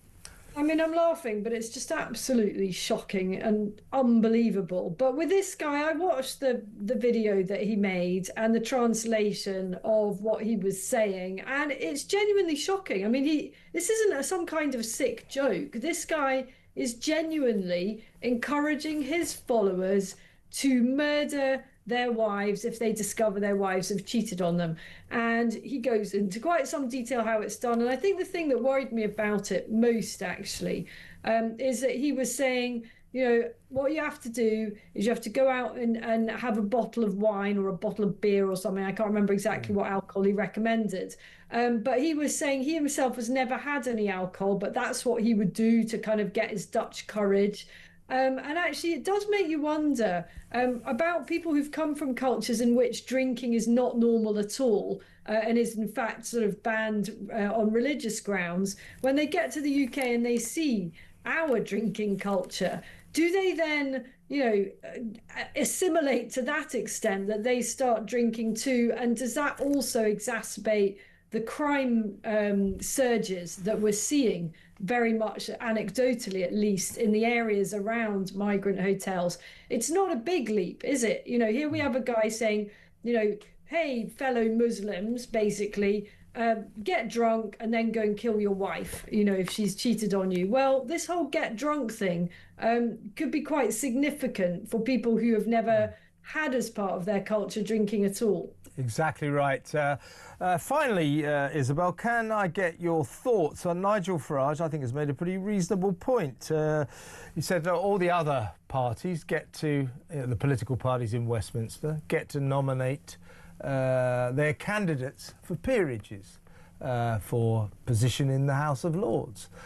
For a voice in the House of Lords. Reform don't seem to be allowed to do that. Well, the Lib Dems do. The Labour Party, of course, does. The Tories do. The SNP do. Why is it that Reform aren't allowed to do this? It's about time they change the rules for this, isn't it? I mean, is that because Keir Starmer thinks Reform is far right, maybe? Far right thugs. Far right thugs. Yeah, I mean, Reform wants to disband the House of Lords. You know, Reform doesn't believe that the House of Lords is the way we should be running our democracy. But given that, you know, we are where we are and there is the House of Lords, and all attempts to actually abolish the House of Lords have bumped up against the problem that they have to be voted through by the House of Lords, it does seem quite wrong and inconsistent that Reform doesn't have any peers. I mean, I think that a number of those who might be nominated under the circumstances that Reform was able to nominate peers would probably turn it down, because there are people in senior figures within the party who are very, very adamant that they don't want anything to do with the House of Lords. It's quite a difficult thing to turn down a peerage. And I think Farage has got a point, but I just don't think Starmer's going to go, oh, all right then. Have a load of You see, my view on it, I think, I mean, you've got to roll with the way it is, and I can see where Farage is coming from. My view on the House of Lords and the way political parties treat it is it's institutionalised corruption. Yes. And one way you could make it a less corrupt place, the upper chamber being cleaned up, is this: stop allowing party leaders to nominate people for peerages, because they do this purely for influence up there. And, you know, Keir Starmer is the latest in a long line of Labour prime ministerial wannabes who, in their campaign for election, said, as soon as I get in, we will abolish the House of Lords, that symbol of privilege. They always say it. Every single wannabe Labour prime minister in their campaign, we will abolish it. And as soon as they get in, what they do is they nominate about 30 people to represent Labour's interests in the House of Lords. So we should actually take the power of patronage away from party leaders. But given that, as you quite rightly say, Isabel, unlikely to happen, Nigel Farage has got a point, I would say. I think there will have to be some movement on this. You know, for example, after the next local government elections, and perhaps if Reform does very well in the Welsh elections, it's going to look increasingly unjustifiable, indefensible for Reform not to have any peers. But I don't think it's something that occupies a lot of kind of concentration and agony at the top of the party. I think they're very, very busy just cracking on with jobs without any baubles and fancy titles to go with it, and ermine gowns. Absolutely. Isabel, it's early, but I hereby allow you to have a glass of wine. It's Friday, and really good to talk to you at this unearthly hour. Isabel Oakeshott there, Talks International editor. We'll go straight to break now. We'll take your calls afterwards. Stick around, folks.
That's coming. And if you haven't quite got the right grades to get into that university, then maybe it isn't the right one for you. But, you know, first of all, we need to congratulate these young people who have worked absolutely solidly. We need to congratulate the teachers, the support staff, but most of all the parents who have had to put up with these young, stressed-out people, you know, waiting for these results. Well done, us.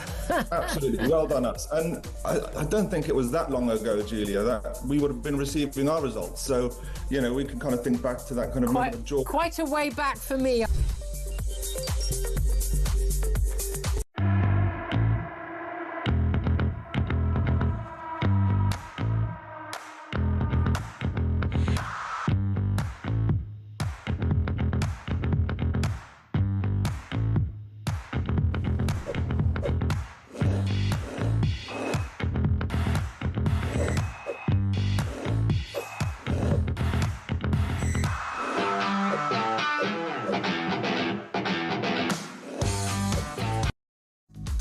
the UK. On DAB+, on your smart speaker, on your smart TV, and on your side. This is Talk. Welcome back. We're going to take a quick call now. Lots still to come. Later on in the show, we're going to be discussing, of course, the showdown in Alaska as Putin and Trump go face-to-face in a bid to bring peace to Ukraine. Good luck with that. In my view, ain't going to happen. I think it's all a ploy. I think Trump wants to go through the motions, say, look, I tried my best. Putin says no. We're walking away. America walks away. It's Europe's war. Get on with it. That way you save billions of dollars. I wonder, by the way, maybe you want to give us a call later. Do you want Britain to carry on giving billions of pounds to Ukraine? We've given them £18 billion so far, and we're pledged to give them £3 billion a year all the way to 2030. Do you think that money might be better spent on us? I mean, we're not doing too well here, are we? Do you really want us to carry on doing that? 03444991000. I know that Keir Starmer just loves to hug Zelensky. That was a bit weird, wasn't it, for a kickoff? But they all politicians, Starmer, Tories, they all think, oh, the people are right behind us in our unequivocal support for Ukraine. Are we? Are we? Let me know. 03444991000. Let's quickly talk to Mark in Lincolnshire. Hello, Mark. Hi there, Kev, mate. It's a bit unusual having you on at this I time. know. Well, you think it's unusual. For me, man, it's knocking me sideways. You want to talk about the flags? So what would you like to say? Yeah, Kev, what it is for me, you know, I always feel quite offended when I see any other nation's flags in my country. I don't know what it is. I just think it's disrespectful. This situation with Birmingham, now, yeah, I get, you know, they've got a very large, you know, Pakistani community and the Indian community. I get all of that. But these people are living in Britain. And it's a question of integration to me, mate. Yeah. You know, you should tell them that, Mark. You should let them know that. You know, we should do. Because, you know, the thing is as well, the total irony, Kev, you know, that blows my mind, really, is because... you know, they're out there. You'll have thousands on the street celebrating these things. And it's like, well, you're celebrating your country's independence. From who? Oh, that's right, Britain. Yeah. You know, the evil Britain. That's basically how they see this. That's a very good point, actually. That's a good point, yeah. And they're living in Britain, Kev, and they're celebrating independence from Britain. And it's like, what are you doing? I think, Mark, this is a snapshot. As I said in my monologue at the beginning of the show, I think this country is going badly wrong. And what's happening in Birmingham on VJ Day, of all days, where we honour the heroes who laid down their lives for their country in the war against Japan, and the heroic survivors, some of whom are still alive, very few of them now. On the day we honour those veterans, Birmingham Council is driving around pulling down Union Jacks and the English flag, the St George's Cross flag, from lampposts that were put up by people who describe what they were doing, hundreds of these flags, as an outpouring of patriotism. Meanwhile, as I keep saying, they're spending £500 a day on a dazzling light show projected onto the local library celebrating Independence Day for India and Pakistan. This is a snapshot, I think, of what is going wrong in this country.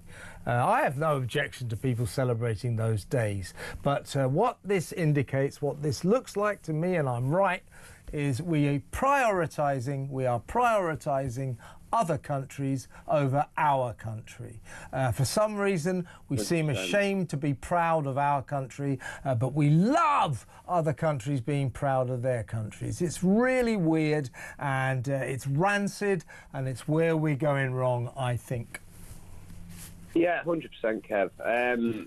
You know, this comes back to what I was saying about, you know, feeling a bit offended when I see these other countries' flags. I think, you know, the country's so fractured, Kev, at the end of the day. We literally have, the government won't admit it, but we literally essentially live in a country with, you know, cultural silos all over the place. You know, people that just don't see themselves as being British, You know, and it's hard not to, you know, I can have absolute sympathy with people like that at the end of the day, because we permit it, we foster it. You know, as you were saying there, Kev, we're shameful of our own flags, our own history, our own culture, seemingly, and we celebrate and, you know, espouse and lift up everybody else's. No, we think it's good. We think it's good to worship other countries. We think it's bad to be proud of our country, and we need to do something about this. And the problem we've got is I'm not sure that our Prime Minister, or particularly that cretin, that idiot Attorney General Richard Hermer, I'm not sure these people, Starmer, Hermer, these human rights lawyer lefties, that they love this country, that they're proud of this country. I think they despise this country. I think that they think this country is a symbol of imperialism and colonialist horror. They don't like this country. So trying to put right what we're talking about, Mark, with Keir Starmer in charge is going to be something of a mountain to climb. We probably need to wait for a better government. My God, 4 years to go of this lot. Doesn't bear thinking about, does it? Mark, always good to talk to you. Thank you very much for an excellent call. When we come back, we need to talk about waiting lists, NHS waiting lists. Labour seem to be saying that they brought these lists down. I'm not sure that they have. I think they're massaging the figures, massaging the statistics, like everything else they do. They all play politics with everything, don't they? They never sort of address the reality. They just sort of think in terms of how they can get ahead of one-on-one. That will cure the migrant crisis. No, it won't. That's just a headline. You know, we're going to get tough on asylum seekers. No, you're not. And so on and so forth. Headline hitting, performative, never real. We'll talk about NHS waiting lists next. Stay tuned.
Across the UK, on DAB+, on your smart speaker, on your smart TV, and on your side. This is Talk.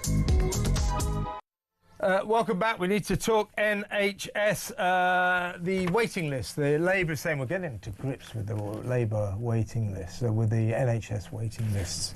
West Streeting, the latest lamb to the slaughter. Health Secretary, root and branch reform, we need to sort out the NHS. They never do they? Waiting lists, of course, have been soaring. Recently, Labour have been, I will say this, pretending that those lists have been coming down. I'll tell you how they've been doing it. I know lots of people it's happened to. They've been waiting for an appointment for 6 months. They suddenly got a letter saying, oh yeah, your appointment is or an email, you know, your appointment is, we've got you an appointment, it's next Wednesday, or it's Wednesday week. So, wow, I've got this appointment at last. I've been waiting so long. Day before that appointment. So at that point, their names are taken off the list. Oh, waiting list to come down. Day before their appointment, they get another communication. Sorry, your appointment's cancelled. That's what they've been doing. At least that's anecdotal, but I know loads and loads of people it has happened to. But anyway, never mind all that pretense, because it looks like the NHS waiting lists have risen again.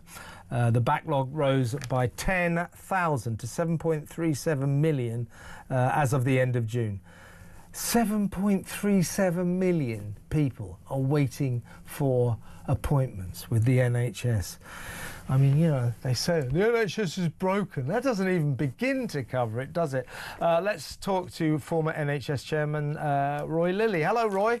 Very good afternoon. Well, as I was saying, Labour have been sort of pretending that waiting lists have been coming down. As I say, I think I know the technique they've been using. They've been saying to people, loads of my friends, say, oh, my God, I've finally got this appointment. I've been waiting 6 months. Next Wednesday. On the Tuesday, they get another communication saying, actually, your appointment's cancelled. But in the meantime, they've been taken off the waiting list. Never mind that. For all that effort by Labour to massage the figures, they've just gone up again, risen by 10,000 to 7.37 million. 7.37 million people waiting for appointments at the NHS. I mean, this is intractable. This is a disgrace. What's the reason, Roy? OK, well, let's unpack some of this. You talk about 7.3, 7.4 million people. Actually, in terms of people, it's closer to 6.5 million because some people are waiting for more than one thing. So the headline figure is not really the actual figure of people waiting. Now, what's the other important thing to know is that the NHS is doing more work now than it's ever done, much more than it did before COVID, and it's treating about 1.5 million people every month, but about 1.75 people coming on the waiting list every month. But the politicians have been claiming, well, actually, the waiting lists are coming down. What they've been doing is something called validating the waiting list. Yeah, I've just been reading that. Yeah. So they go through the list. Validation process, they call it. Yeah, you've got to have a posh word for it, but it's you know, in English it says, how can we knock people off the list? Yeah, exactly. Yeah, as I was saying. You get a letter that says, you know, you've been on the list for ages. Are you dead? Have you moved? Have you got better? Do you still want your treatment? And validation is a perfectly normal thing to do. I mean, it's sensible management. I used to validate the list, but they've been validating the list now with a vengeance because it's a great way of bringing them down. And guess what? Every month, they've been able to knock about 250,000 people, 250,000 off the list. Now, a lot of people are saying, well, hang on a minute, I didn't get the letter, or I didn't get a chance to reply, or it could be an older people. I mean, 33% of people on waiting lists are over 65, so you can make what you like of that. And so, and of course, what happened last month, not this month, but last month, guess what Wes Streeting said? Well, waiting lists have come down by 250,000. So what's happening is that with the validation and the work that's being done, the list is slightly coming down, but it's not really. The NHS is running up the down escalator, and that's the top and bottom of it. There's another little trick as well. It's good they're playing tricks with this. You know, these are people's lives we're talking about, and they're playing tricks. I won't be able to go anywhere near a hospital again for fessing up all this. But the other thing is that if you go to your GP and you say whatever it is you got wrong, he said, well, okay, well, we'll have a blood test or whatever. And then he says, yeah, you're right. You need to see a specialist. He then writes to the hospital, and then you think, oh, I'm on the waiting list. You're not on the waiting list until you're actually on the specialist's waiting list. And there is a gap between the waiting list and the specialist waiting list. So you're in a sort of zombie no man's land where you're not actually yet on the waiting list, and nobody seems to know how many people that affects. It's a mess, isn't it, Roy? Well, look, it is. Look, what the NHS needs is much better IT and you know, a proper investment in IT that's, you know, works and is useful. And we really ought to be able to break these down. I mean, we can do some regional variations, and there's, interestingly enough, if you get into the weeds of this, there's a big difference between some parts of the country and others. A lot of it is around the number of hospitals and stuff like that. But yes, I mean, we really do need to know. You can't fix a problem until you really know what the problem is. And honestly, I don't really think we know what the problem is with waiting lists. Well, on that inconclusive note, thank you so much. No, it's good to explain it. Thank you, Roy. Roy Lilly there, former NHS chair. You know, you can't blame. There's no answers here except for, you know, can we make the NHS a little bit more efficient? You know, West Streeting. You know, I'm the one to do this root and branch. Here we are, 1 year, 1 month. And the whole story of Labour is they came in saying we're going to fix this, fix that, fix that. Oh, the NHS is broken. Leave it to us. Here we are, 1 year and 1 month into their administration, and everything they said they were going to fix is worse. Look at the migrant crisis. Look at the NHS. So thank you very much to all of you in the cabinet. And Wes Streeting seems like a decent guy, but like everyone else who's done this job, it's beyond him, because the NHS is a basket case. You could start by getting rid of the 3,500 middle managers who all earn more than £100,000 a year, couldn't you? That would save a lot of money, and then hire some more doctors, hire some more nurses. They could see more patients, then your waiting lists would come down, wouldn't they? Just a thought. Right, let's move on. We are going to talk about the resident doctors' strikes now, not happening at the moment. Let's talk to political commentator Matthew Hulbert. Matthew, hello. Hi. Where do you stand on these ongoing strikes? I mean, there's no actual dates planned for any more strikes, although we do hear that they do want them to go on till at least Christmas. The resident doctors in the UK are demanding a 29% pay rise. They got a 28% pay rise not so long ago when Labour first came in. They say this is to restore their pay to its 2008 real terms level. The point is that the British public in the past have supported doctors' strikes, medical strikes. They look at this lot and they go, OK, so when Labour came in, you got 28.9%. Seems like a lot, but, you know, you got that. Now you want another 29%. It's not surprising that the British public have turned, and they no longer support these doctors, do they? So do you agree with the British public that these doctors are being unnecessarily greedy, and perhaps it would be nice if they stopped going on strike and killing patients as a result? No, I don't. And I'm from a group of patients who think differently. And we're a group of patients who believe that the NHS is indeed broken, and my own family... We agree on that, Matthew. We agree on that. Yeah, absolutely. And, you know, my mum in 2022 died 2 days after waiting 11 hours for an ambulance, Kevin, after a fall at home. So, you know, no one needs to tell me that the NHS is broken. But I'm afraid me and you probably just have different verdicts about how it should be being addressed. And our view is that the doctors are just asking for what is fair. They're just asking for pay restoration. And are you seriously... Yeah. I mean, OK, you take that view. I don't agree with you, but we can agree to differ on this. What I would like is for doctors, you know, who are supposed to be devoted to treating patients, keeping people alive. What I would like for these doctors to do is to stop killing patients by going on strike, because that's what happens. You cannot argue that doctors all walking out maintains patient safety. It doesn't. As an absolute matter of fact, when resident doctors walk out, or for that matter consultants, but we're talking about resident doctors at the moment, patients die. And that is mortally wrong, is it not?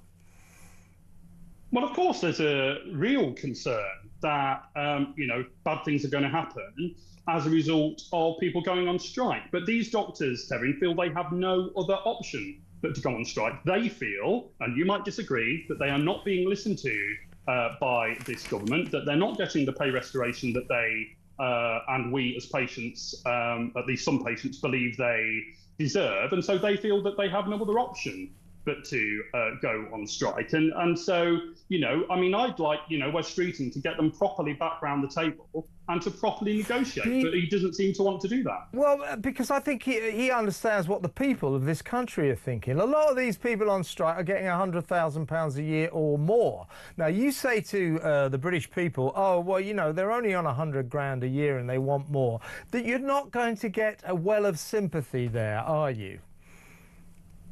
But are they, I mean, I'd say back to you, Kevin, are they worth 21% less than they were in 2008? Definitely, because they keep walking out. Really? Yeah, definitely, because they keep walking out and killing patients. Well, I mean... Well, they do, Matthew, they do. They do. It is a disgusting thing they do. They walk out at the expense of patients' welfare. When they walk out, patients die. I cannot believe that you support that action. Well, I support their right to strike. Over the death of patients. Their right... I'm not necessarily against their right to strike, but they are abusing it. They are abusing it, and I think, frankly, it is time to remove the right to strike from these irresponsible medics, these militant medics who think nothing of killing patients. I cannot believe that you feel that their unreasonable pay demands, you might think they're reasonable. I cannot believe that you think their pay demands and walking out are more important than patients' lives. Do you really think that? So how, Kevin? Well, do you think that? Do you think that? Do you think that their right to strike is more important than the lives of patients? No, of course. You don't need to tell me about patients that have suffered as a result of the broken NHS. My own family. Well, we're talking about strikes. I mean, I'm very sorry about your mother, obviously. Yeah. Obviously, that's more of a story of the broken NHS. What we're talking about here is patients dying because doctors are out on strike. Do you think that's right? Well, then the simple answer to solve the strikes is to get back around the negotiating table and to pay these people what they deserve, to give them pay restoration. Yes. But my question to you is, do you really think that it's a reasonable thing to do to sacrifice lives on the altar of industrial action? Surely no industrial action, no strike is worth one human life, let alone hundreds.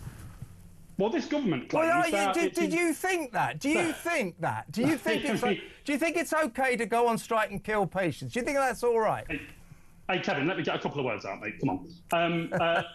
Wes Streeting suggests that he's ensuring that these hospitals have cover. He's saying that no patients is put at risk. That's garbage. That's garbage. Here, look, let me explain to you, Matthew. Right, it is a fact that at weekends, when there are far fewer doctors on duty, far fewer nurses, that the death rate in hospitals goes up. That's a sad fact, and we ought to try to do something about that to keep cover over the weekends. But that's a fact. So clearly, when these doctors walk out on strike during the week, patients are dying. I'm just saying that has got to be wrong. No industrial action, no strike is worth the death of a single human being. This is wrong. It isn't worth the death of a single human being. Well, so you agree with me, so I win the argument, right? Of course I don't want, Kevin, of course I don't want patients dying. But all we're saying, as a patient group, as a patient representative group, Just Treatment, which I belong to, all we're saying is that what these doctors are asking for is not something over and above. They're asking for pay restoration, and surely that is fair. I like the way also we've interviewed a few of these doctors on the picket lines, and they go, "Oh, pay restoration to the level of 2008," and so we often point out to them, but in 2008 you were in primary school. You know, you were 13. So what are you talking about? Pay restoration to when you're talking about a date when you were getting pocket money. It's ridiculous. I haven't heard that point before, Kevin. But it's a good one, isn't it? It's a good one. Look, I mean, me and you, mate, just have a fundamental disagreement on this issue. I know. And I think that's why you've had me on, which is entirely fine. Well, sure. Yeah. But I hope Wes Streeting gets back around the table, because you quite I would agree with that. Strikes are no good for anyone. I would agree with that, Matthew. You know, there's no point in just having standoffs. Talking is good, and I just hope that they do get around the table soon and work something out, because this is not acceptable. Matthew, very sorry about your mum, by the way, and good to talk to you. Thank you so much for your time. That's Matthew Hulbert, not agreeing with me. When we come back, I'm just going to ask my production team something. Are we doing this Voice of Doom thing? No, we're not. Well, you're going to have to listen to my Voice of Doom after the break. We're going to take some more calls, so stick around, folks.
close, and if you haven't quite got the right grades to get into that university, then maybe it isn't the right one for you. But first of all, we need to congratulate these young people who have worked absolutely solidly. We need to congratulate the teachers, the support staff, but most of all the parents who have had to put up with these young, stressed-out people, waiting for these results. Well done, us.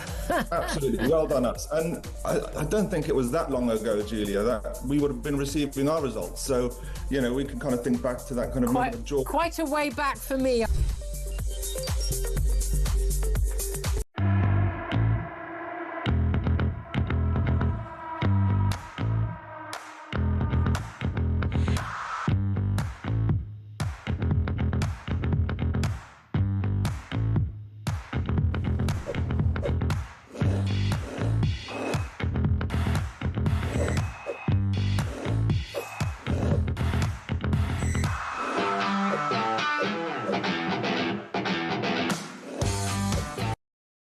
Across the UK, on DAB+, on your smart speaker, on your smart TV, and on your side.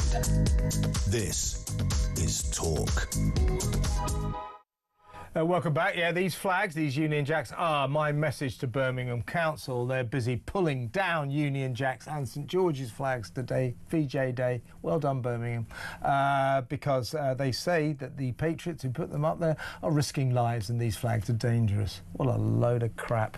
Right, let's go to the phones. Let's talk to Gary in Leicestershire. Gary, you want to talk about Ricky Jones, and so do I. What would you like to say? Yeah, I mean, you've covered it well earlier, particularly on Russell's programme. The reason he was found not guilty, I was going to say got off, with the same difference really, is, East London. He got off. He got off. That's as simple as that. Yeah. Okay, but, it was an East London jury. You know what the makeup of the population. I think we can draw our own conclusions, but I think we need to move on because it's not, the verdict's in and he's dodged it. I don't think we need to move on. I think we need to dwell on it and make our feelings known that it's a disgrace and it's a mockery of British justice. I agree. So we don't need to move. We must not move on. We must dwell on this and make a thing of it. Let's go for another angle that is discussing the same thing. He's a union rep, been a union rep for 17 years. Yeah. He's a Labour councillor. He represents the Labour Party. You know the ones that be kind in politics. Yeah, I know all that. Yeah. Well, but he's pretty keen on slitting the throats of right-wing people. So, yeah. But what are they going to do about it? Now, well, if he slits their throats, nothing. They'll be dead. Well, that's right. But what are they going to do? That's the question that everybody needs to be asking because, he is a representative of them. Okay, the criminal or the bar you've got to reach to get a conviction is way up there, but he is still a representative. Well, I don't think the bar was at all high on what should have been a conviction in this case. It's obvious. He did it. He was accused of inciting violence. There he is shouting in an angry crowd saying we've got to slit these people's throats. If that's not an incitement to violence, I'm not sure what the hell is. Well, I agree with you, mate. We're on the same page, but he had a tough upbringing. I don't care. I couldn't give a damn about his upbringing. You can't go round calling for the slitting of other human beings' throats. That should be a criminal conviction. I couldn't give a damn about his background. Yeah, you're right. It should be, but it hasn't been. What about the background of Lucy Connolly? A woman who's never in her life had so much as a parking ticket, who writes a few hurty, nasty words on Twitter, on social media, and gets 2 years and 7 months. What about her background? She was stitched up. Yeah, so what we've got here, Ricky, I nearly call you Ricky there. What we've got here, Gary, not Ricky, what we've got here, Gary, is an egregious example of how our justice system is two-tier justice. In this country, it's almost becoming illegal to be right-wing, but if you're left-wing, you can get away with threatening murder. Yeah, I don't disagree. He's literally got away with threatening murder, hasn't he? He has, and I'm not disagreeing with you, but the two-tier thing is all about... Lucy Connolly got the two tiers. I know, well, no, so did he. Two-tier means different treatments for different types. So she, people sort of think she's right-wing, so she gets 2 years and 7 months. Ricky Jones, left-wing, says he's a left-wing member of the Labour Party. He gets let off for threatening to murder people or getting people to murder people. But he didn't get let off. I think you find quitting, being found not guilty, is being let off. It's not. He's found not guilty. I'm not. That's being let off. What else is that? He was let off. It doesn't work like that. Yes, it does. What the hell are you talking about, Gary? He's been let off. He hasn't been let off. He's been found not guilty. That's let off. It's not. I'm not. What is it then? What's it going to do? 10 years for being found not guilty? Well, no, but he's got ADHD, don't forget. I don't give a damn. I don't give a damn if he's got one leg and he's blind. He can't go round calling for people to slit other people's throats. No, you can't, and he should be banged up. But so what are you going to do? Well, there you go. You're really mixed up in your argument here, Gary. Listen, good to talk to you, though, mate. That was Gary in Leicestershire. God knows what the hell he was talking about. If you've got any ideas, give me a call, 0344 499 1000. Let's have a phone in, shall we? What on earth was Gary on about? He was let off, wasn't he? He got off threatening to murder people, basically calling for people to be murdered. Literally got away with calling for murder. Unbelievable, unbelievable. Lots still to come when we come back. We'll start talking about the big conflab in Alaska. Putin and Trump going face to face to bring peace to Ukraine. Peace in our times. Is that going to happen? Yeah, right. Good luck with that. But we need to talk about it, and we will talk about that when we come back after the news. Stay tuned.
across the UK. On DAB+, on your smart speaker, on your smart TV, and on your side. This is Talk.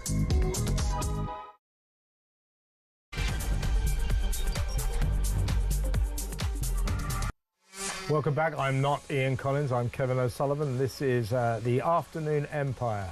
What did I call it earlier? Afternoon Delight. I think that means something else. Anyway, standing in for Ian. Ian will be standing in for me at 7 o'clock. It's all happening around here. It's musical chairs at Talk. So Ian will be doing my show from 7 until 10. And lots going on tonight. Obviously, at that point, the actual meeting between Donald Trump and Vladimir Putin will be unfolding before the world's very eyes. Actually, I believe they're going to be in a kind of locked room with just a few aides. To be a fly on that wall, eh? So that's going to be happening tonight. Ian will steer you through that incredible story. So it's up in Alaska. It's Anchorage for the first time ever. All eyes of the world are on that America's most remote city, where 300 moose live, apparently, and loads of bears, and 290,000 people. So Trump's, I think, is on his way to Alaska. So is Putin. And the idea is, what Donald Trump wants is to at least achieve a ceasefire in Ukraine, and then during that ceasefire try and hammer out the details, an agreement for lasting peace. I mean, it's a very optimistic plan, but you can't fault Trump for trying, and good for Putin for at least accepting the invitation to come to the table. What will happen, I don't know. I've got to admit, personally, I'm rather pessimistic. But, well, let's talk to somebody, I guess, from the Russian side. It should be interesting. Former spokesperson to Vladimir Putin, Sergei Markov. Thank you for joining us, Sergei. Thank you. What are your feelings about this meeting? Do you think, Sergei, there's a realistic possibility that at some point, either today or in the next few days, that we could reach a ceasefire in Ukraine? I will say that 3 levels. Peace deal. I think it's impossible. Because main demands of Russia, not territories, but to change regime. Because we believe now this regime is Russophobic, repressive, terroristic, and neo-Nazi. Their project is to make anti-Russia from this former part of the Russia, because Ukraine was part of the Russia during 1,000 years. So Western countries should agree with this. As the British government agree, French government, German government, they disagree about this. Sorry. Yeah. Oh, you've gone all sideways now, Sergei. I don't know what you pressed there. Yeah. Are we back? Demands. Is this working? Okay, you're back in. Let me ask you this before you go on, Sergei. What will? It's okay. It's working. No, he's done it. Okay, just don't touch anything. It's done it again. I was going to ask. Are you there? Are you there? Demands from the whole world. Okay. Let me ask you before you carry on, Sergei. Let me ask you this. What will Vladimir Putin demand? What does he want in order for there to be anything like a ceasefire? What are his demands? Yeah, for the peace deal, Vladimir Putin demands denazification of Ukraine, stopping political repression against Russian language, stopping political repression against Orthodox Church, something like this. But to understand now it's impossible. Ceasefire. If unconditional ceasefire happens, as we understand, your government is going to send 10,000 troops to Ukrainian territory and French governments as well, and then to put anti-rocket missile system to Romania and Poland territory, and then after provocation of Zelensky, and in fact it will be a war between Russia on one hand and Great Britain and France on another hand. It's bad solution, bad development. That's why Russian demand for ceasefire, meaning that Great Britain, France, Germany will not send their troops to Ukraine. Okay. Then also the armament should not send to Ukrainian army, and also Zelensky should stop violent mobilization. Volunteers can go to Ukrainian army, but violent mobilization, no. This condition for this fight. Realistically, I think they will start from the air truce, meaning embargo on the airstrikes to the big cities like Kiev and Odessa, which is far from front line. Also, they will start negotiation about conditions of the general ceasefire. Yeah. And this will continue by triangle meeting with Zelensky in 1 week or 10 days from now. Yeah. And this meeting, I think, will happen with such discussion.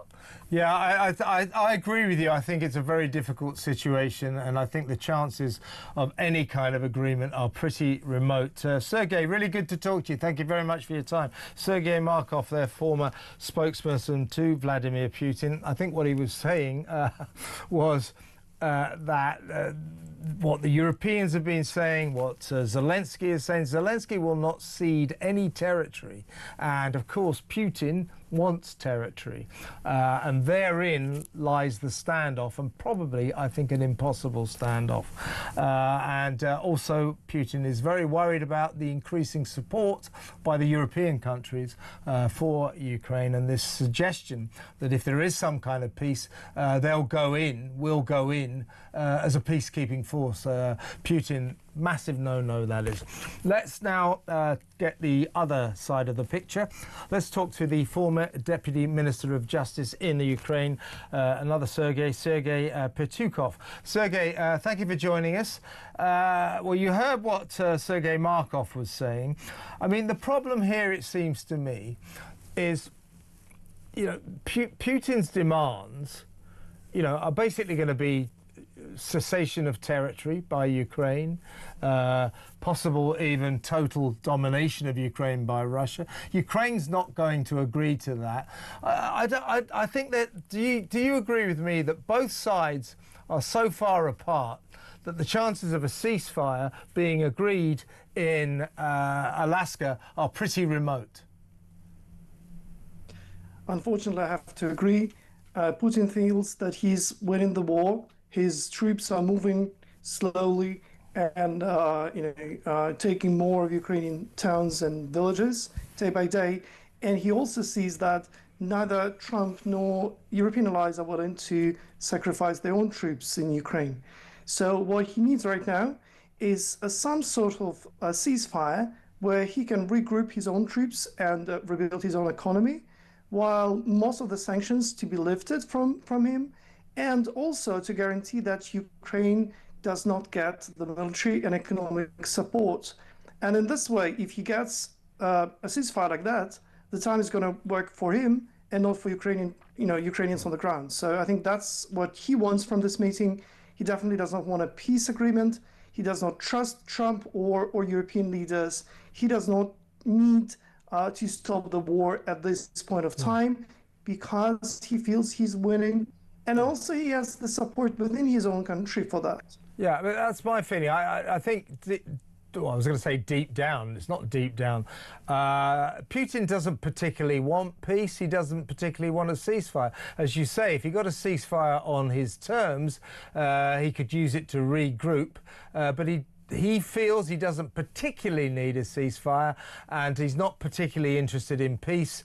Ergo, there's something quite performative about this meeting. I do think it's, at least it's good for him to come to the table. I don't think what Donald Trump is doing is completely unconstructive. I think it's quite a good thing. But I think the chances of anything emerging positive from these talks in Alaska are pretty remote. My feeling also is, I think Donald Trump, for him, this is a last roll of the dice. When these talks, as they probably will, break down, he will announce to the world, I have done everything I can, I've done my best, that's it, America walks away from the Ukraine war. Do you agree with me? Well, this is definitely an option, and this can lead to different scenarios. The question is who he's going to blame for the failure. and it seems that he is in blaming mood. So he's either going to blame Putin for that, or Ukrainians, which he has done repeatedly and interchangeably in his previous statements. And based on this, he will either not take any further actions against Russia, blaming Ukraine, or will continue with sanctioning those who buy Russian oil, or maybe come up with other restrictions against Russian businesses and interests around the world. So I think the whole game around those meetings are to convince Trump that it's the Ukrainians who are to blame for the failure of the peace agreement. What will, on the off chance that some kind of ceasefire could be agreed, what will be Zelensky's terms? What would he need to agree to a ceasefire? Well, as NATO membership is off the table right now, he will want the security guarantees. He will want someone physically to guarantee the ceasefire agreement. And this would have to be someone on the ground. This would have to be a specific guarantees for the shipment of the arms and military and economic help, something that we don't have right now. So he will say, well, I can agree to that, but we've had this before. After the 2014, we had Minsk agreement and we had OSCE monitoring mission on the ground, and Russians still broke this agreement. So he will say, I will need something more substantial, because otherwise the Russians will continue. So he'll want someone to physically guarantee that boots on the ground, Sergei. So I mean, arguably a combined European force to enshrine the ceasefire. That's what Zelensky will demand. Well, and I know, Putin will never allow that. So there we have it, a kind of impossible situation. Well, it is sometimes summits not always end up with agreements, and we've seen that repeatedly.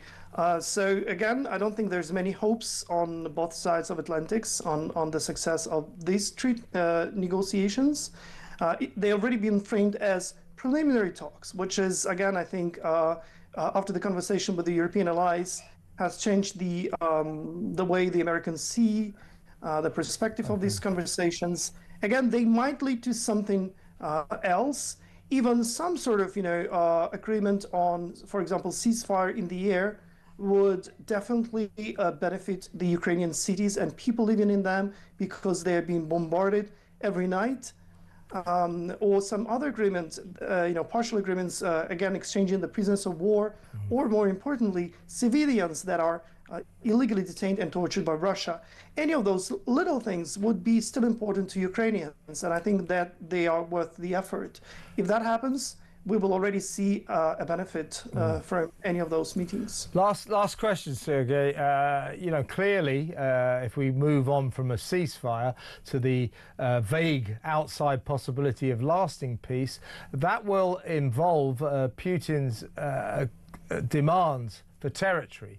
Zelensky, I think, for lasting peace, will have to agree to the ceding Ukraine territory. He's never going to do that, is he? I mean, look, it's something that requires the referendum, asking the people according to Ukrainian constitution. And as far as I can tell you, this referendum will fail. So, I mean, he physically cannot do that. He is constrained by the Ukrainian constitution and by the will of Ukrainian people. He might agree to de facto freezing of the front lines, but he will never be able to accept de jure legal recognition of the annexation of Ukrainian territories. I think the sad thing is that the outlook for these talks is pretty bleak. Listen, Sergei, really good to talk to you. Thank you very much. That's Sergei Petukov, former Deputy Minister of Justice in Ukraine. Got a call on this. Let's go to Chris in Cambridge. Oh, hang on, he's gone. He was there. But here's my take on it. Look, I think we have an intractable standoff here. Putin is going to continue to demand the cessation of Ukraine territory to Russia. Russia will have to be allowed to occupy loads of Ukraine in order for Putin to be allowed, or for Putin to agree to a peace deal. Zelensky never will cede territory to Russia. As Sergei was just explaining, that would require a referendum of the people of Ukraine. The people of Ukraine want to fight on. So this is a good-looking event, but I think it might be just that. Let me know what you think, though. Chris is back on the line. Good, we've got him now. Hello, Chris. What's your feeling about these talks? Are they going to work? Oh, hi, Kevin. Yeah, a good show. Yeah, well, I hope. Well, obviously, everyone wants peace. But one thing I think a lot of people forget is back in, I think it was early 2000, when Clinton met with Putin once, they were over a dinner and that. Putin ceded the idea to him that maybe Russia should be part of NATO. Then it would be cancel out some of these things like wars happening out of the blue and that. But Clinton actually said, "What a good idea." And he actually went to his team that night, and apparently at the state dinner later, Putin asked him again, what was the outcome? And they didn't want to know. They didn't want to know about bringing Russia on board. Now, that to me, when you think about that from Putin's point of view, anyway, I'm not an apologist by any means for Putin, but I'm just saying, from that point of view, he's probably thinking, well, there's something more they want there. And if you think of what's really going on. But I mean, Russia, don't forget, Russia to Ukraine isn't just a normal country, just an everyday country sort of thing. It's part of their history. The religion comes out of there. So many things come out of that, that they're interlinked. So he's just not going to let that go. Yeah, I mean, you know, Chris, that Zelensky's first language is Russian. Yeah. Apparently, he doesn't speak brilliant Ukrainian at all. So that proves, as the point you're making, that both countries are interlinked. Don't forget, Ukraine was an integral part of the Soviet Union. It used to be part of Russia. Yes, that's an interesting dynamic of this. But the point is, Zelensky will accept not being allowed into NATO because that's a deal breaker for Putin. Ukraine mustn't be allowed into NATO. Zelensky will accept that.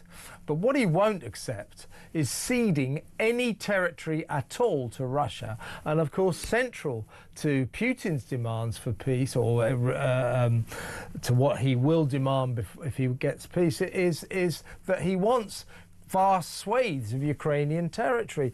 There you have it. That is a standoff. That is a conflict in ambitions that I don't think can be resolved. No, it's a very, very difficult position. But I'm just wanted to put that out before you. There's a great before I go. There's a great documentary by Oliver Stone. Remember the filmmaker? Oh yeah. JFK. Ukraine on Fire, which is worth. I've heard about it. I'll have a look at it. I like his work, so that should be good. Chris, really good to talk to you. Thank you very much for an excellent call. That was Chris in Cambridge, and I think we're going to go to break now, are we? And then we'll take some more calls after these messages. Back in a mo.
And if you haven't quite got the right grades to get into that university, then maybe it isn't the right one for you. But first of all, we need to congratulate these young people who have worked absolutely solidly. We need to congratulate the teachers, the support staff, but most of all the parents who have had to put up with these young, stressed-out people, waiting for these results. Well done, us. Absolutely, well done, us. And I don't think it was that long ago, Julia, that we would have been receiving our results. So, we can kind of think back to that kind of moment of joy. Quite a way back for me. if you're an asylum seeker, you get given something called an HC2 certificate, That's which the one, yeah. qualifies you for all that kind of stuff. Dentists, some prescriptions, all free of charge. Not only that, but you're allowed to claim the cost of travel to go to a hospital or a surgery or so on. Across the UK, on DAB+, on your smart speaker, on your smart TV, and on your side. This is Talk. Lots of messages coming in. I'll go to the calls in just a second, but a good one here from Steve in Brighton. Hi, Kev. Shouldn't Birmingham City Council admit that leaving thousands of tons of waste on the streets of the city is probably more dangerous than a few flags? Yeah, I think they should admit that, Steve. Very good point. Let's go straight to the phones. Let's talk to Steve in North Yorkshire, who wants to talk about the flags. Hello, Steve. What would you like to say? Hello, Kevin. It's nice to hear you. Yeah, I need your unexpectedly early, yes. Yeah. No, it's just I heard you talking to Isabel earlier about permission for flagpoles. You don't need it. Is that right? Well, she wants to put up a flagpole in one of her many gardens. Brilliant. Yeah. Just go and do it. All of you, go and do it. Get a flagpole, shove it up in your garden. As long as it's not about 1,000 feet tall, you don't need permission. And stick your flags on it. If you haven't got a flagpole, stick it in a tree or stick it out the window. What's going on? Absolutely, Steve. What's going on in Birmingham, right, is indicative of this strange syndrome in this country that somehow we, the people, the British people, are ashamed of our flag, the Union Jack. And we're especially ashamed, if you're from England, of the English flag, the St George's Cross, which for some reason is now seen to be a symbol of like racism and far-right extremism. It's not. So we got to reclaim the St George's flag, and we got to reclaim the Union Jack. Don't you agree with me that what Birmingham Council are doing on VJ Day, pulling down all these patriotic flags, is wrong?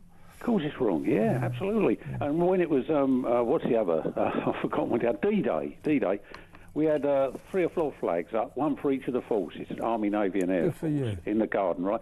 Temporary ones, because I've only got a flagpole in the garage and a proper one in the front garden. Yeah. So I've got some bits of curtain pole, long bits, and put up the Army, Navy and Air Force flags. Do you know what, Steve? You're making such a good point. You know, I used to live in the States, and, you know, all over the States, people have flagpoles in their, as they call them, front yards, or hanging off their verandas, you know, all over. They got flagpoles. They got hanging the Stars and Stripes flag. And they're proud of their flag. They're proud of their country. Here, you know, you never see anyone with it. Well, you being a impressive exception, but you never see anyone in this country flying the flag in their gardens or off their house. It's sort of wrong. I think we should make a big effort to reclaim our flags and be proud of them. Steve, with you all the way. Thank you very much for an excellent call. Let's quickly move on and go to John in Birmingham, who wants to talk about Ricky Jones, the Labour councillor who called for right-wingers' throats to be slit, literally got away with calling for murder. He was acquitted by a jury today. That was all wrong, wasn't it, John? It's terrible results. Absolutely terrible verdicts, sorry, not results. Yeah. No, well, it was a result. It was a bad result. Well, I mean, you know, you're not supposed to say this because you say, oh, well, it's a jury's decision. Well, I don't care. That jury made a really, really bad decision. This guy should have gone down. My argument is it puts in perspective that the public's idea of free speech is completely different to the establishment. And I think we've got two worlds about to collide, two ideologies about to collide. Yeah. I mean, did you see that, once again, the Trump administration has let it be known? I mean, this is emanating from the President, Trump, and also the Vice President, especially J.D. Vance, here on vacation as we speak. They fear for freedom of speech and freedom of expression in Great Britain. Both of those guys love this country and they're worried about it. And I look at them saying, we're worried about free speech in Britain. We're worried about people being sent to jail for silly, hurty words they put on Facebook or Twitter. We're worried about this. And I think hang on, we've got the President and the Vice President of America speaking up for us, saying what we want to hear. The people who run our country, our politicians, we never hear this from them. They are just allowing free speech to die. Keir Starmer, I just think, is the enemy of free speech. The stuff they're up to doesn't bear thinking about. Sending people to jail for what they write on Twitter. Give me a break. They're just following the Democratic playbook, aren't we? At the end of the day, Joe Biden tried to crush down on the right as much as he could when he was in power. Yeah, yeah. And they're just adopting that. Yeah, John, while you're on, you're in Birmingham. We've been covering the story all day of the flags pulling down your Birmingham City Council, Labour-run council, badly run council, 148 million quid's worth of savings being made right now because they nearly went bankrupt because they're so useless. They are now spending money pulling down hundreds of Union Jacks and St George's Cross flags because they say they're dangerous and a threat to life. What do you think about that?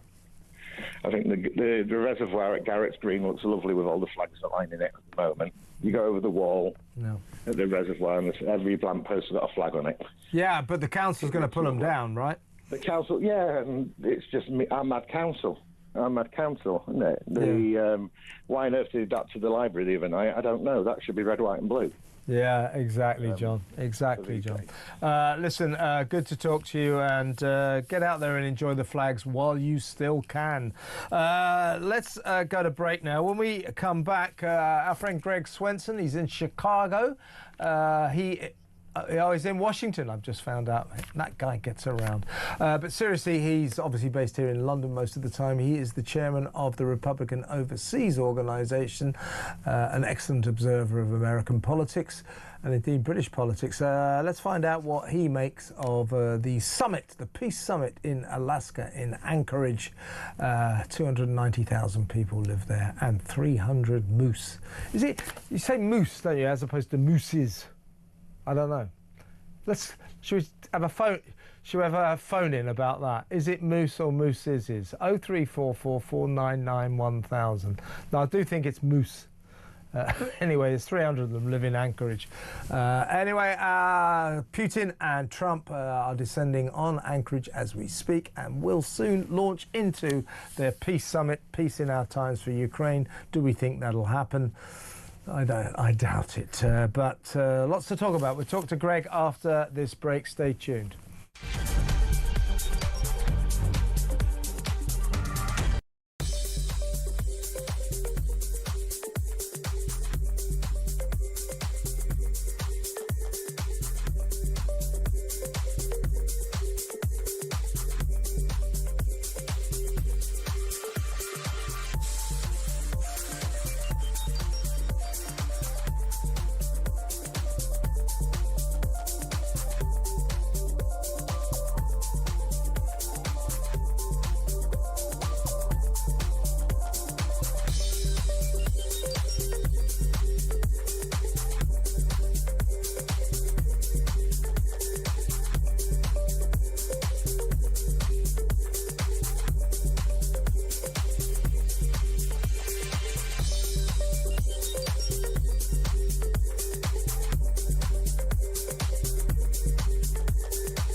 Across the UK, on DAB+, on your smart speaker, on your smart TV, and on your side.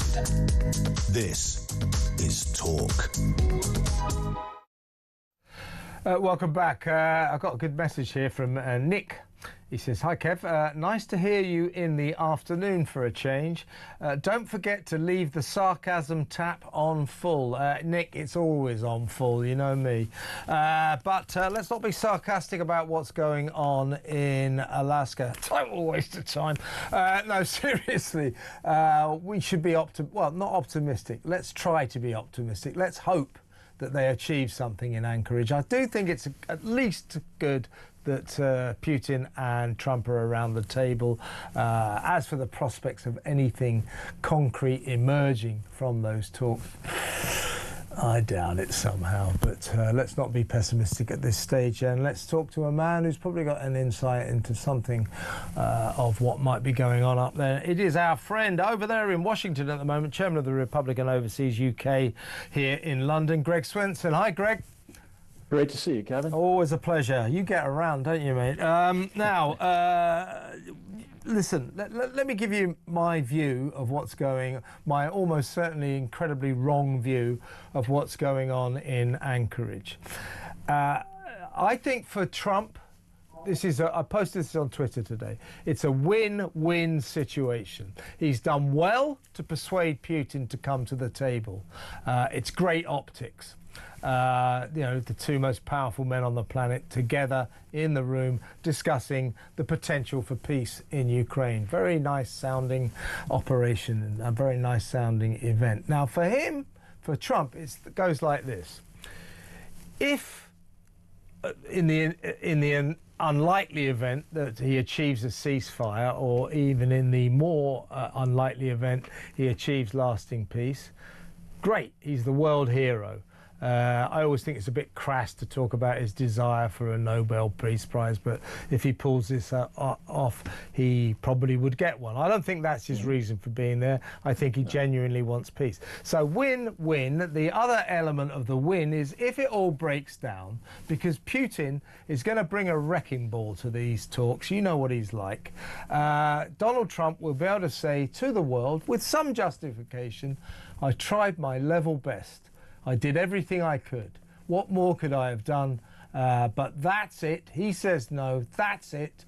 America now walks away from Ukraine, thereby saving America billions of dollars of aid, billions of dollars worth of weapons to Ukraine, something I kind of wish Britain would do as well. So there you go. He achieves peace, he wins.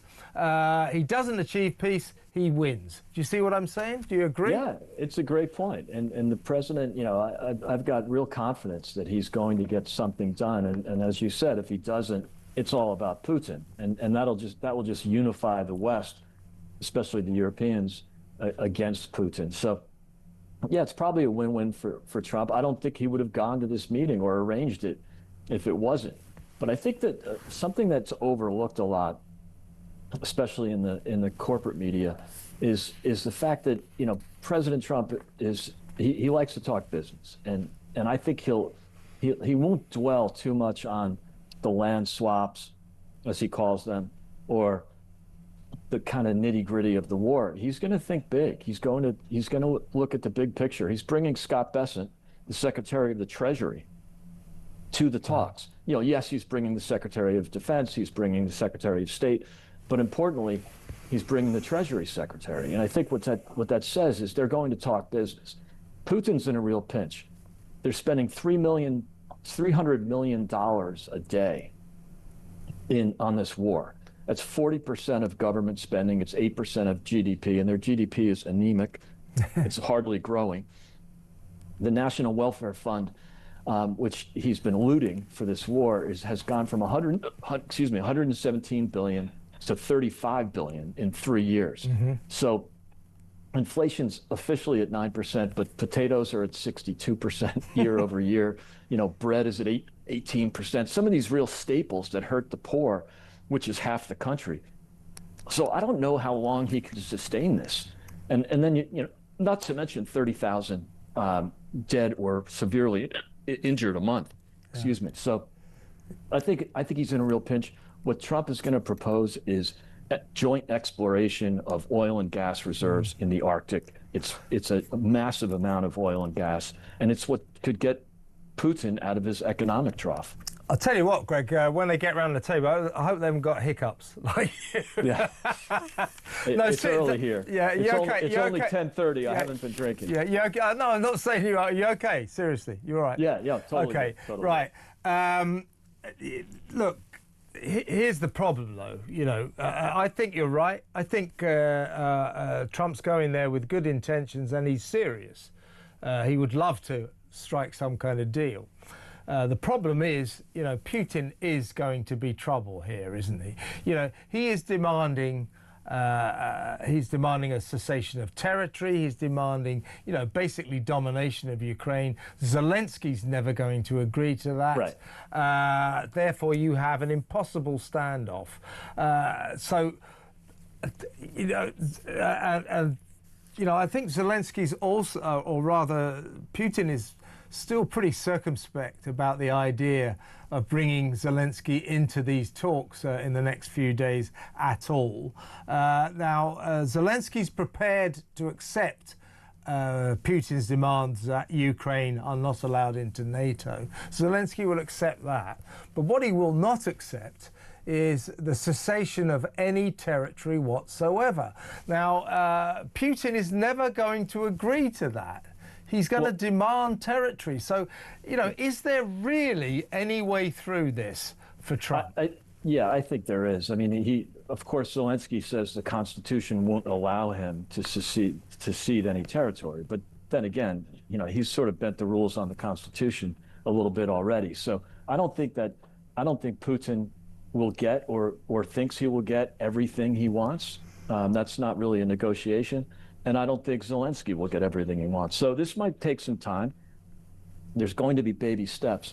But I do think, again, what's really important to President Trump, in addition to the economic angle, which has worked, by the way, he's basically ended 5 or 6 conflicts around the world using economic leverage in the last 6 months. Yeah. So he's got a track record here.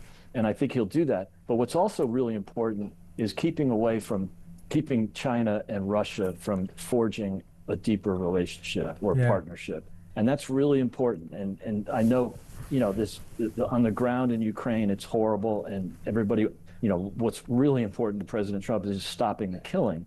But I do think there's some bigger picture here that has to be considered. And it's China and Russia and that partnership and its economic growth for both the U.S. and for Russia. Russia behaves much better. Putin even behaves much better when he is more integrated with the West. So even though of course, I know the argument and I buy it that you don't want to reward him for being an aggressor. Mm-hmm. And I hope that we don't have to reward him too much. But the reality is if we can reintegrate Russia with the West, with the U.S., mm-hmm. they behave better.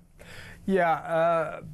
But I mean, as I say, I don't think it's going to be economic. It's going to be territorial. And Putin is going to demand, no ifs, no buts. He will not accept a deal unless he gets some territory. Right. It's just a matter of how much. But I don't think Zelensky will ever agree to that. So there is your problem. And going forward, as I say, J.D. Vance enjoying the wonder of the British countryside right now in the Cotswolds. That's been an interesting and fun trip for him. He said earlier this week, America is ready to walk away from Ukraine. And I do feel that if these talks break down, and I think Trump suspects they might do, that's what will happen. They'll say, OK, we've done our best, it's Europe's war. One of the deals here is Zelensky saying, well, if there's a ceasefire, I want boots on the ground to enforce it. So he wants, that wouldn't be American boots, that would be European boots, European armies. Putin is not going to allow that. It just won't happen. There are so many intractables, I think, here, that I don't want to be pessimistic. And I do think it's impressive that Trump has achieved this. But I cannot see anything coming out of it except for America being able to say, we did our level best, we're out of here. Yeah. Yeah, look, I mean, the U.S. is no longer capable of fighting a two-front war. Mm. So even if Trump wanted to, which he doesn't, but even if there was someone else in office that wanted to defend Ukraine to every last American, that really is impossible because we have to consider the threat from China.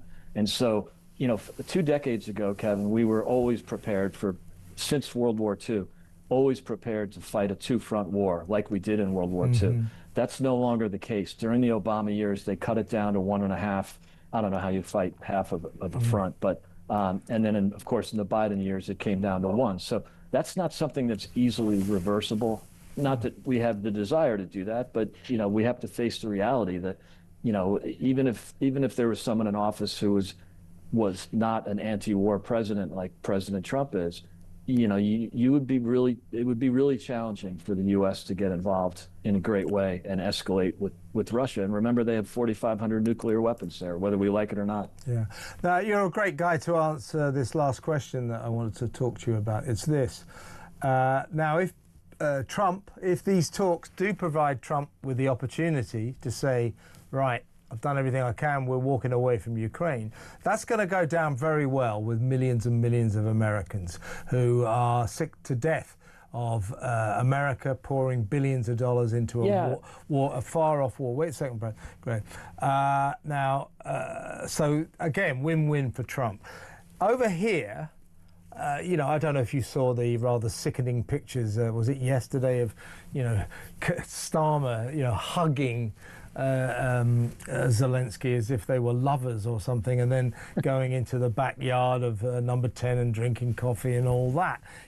So Trump understands that the American people, at the very least, are sceptical, circumspect about pouring more and more billions of American dollars into a far-off country for a far-off war.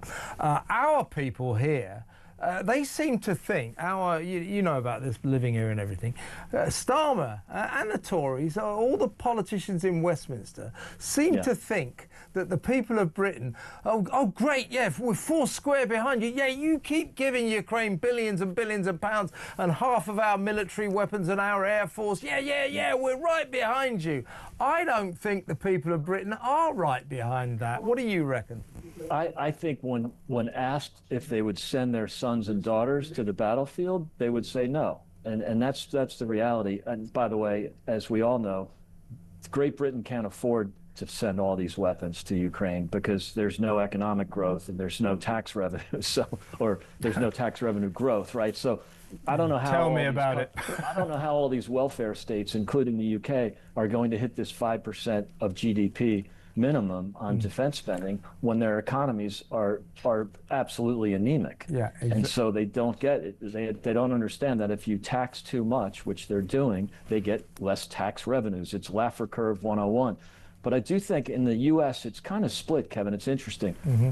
It's roughly a third of the people want to give more support to Ukraine, a third want to give less support, and a third want to just keep it the same. So essentially 2/3 of Americans are all for it. But that doesn't mean that there would be any support for boots on the ground. And I think they also look at 30,000 Russians dying, every month, or being injured every month, and I'm sure the same equivalent or roughly equivalent for Ukrainians.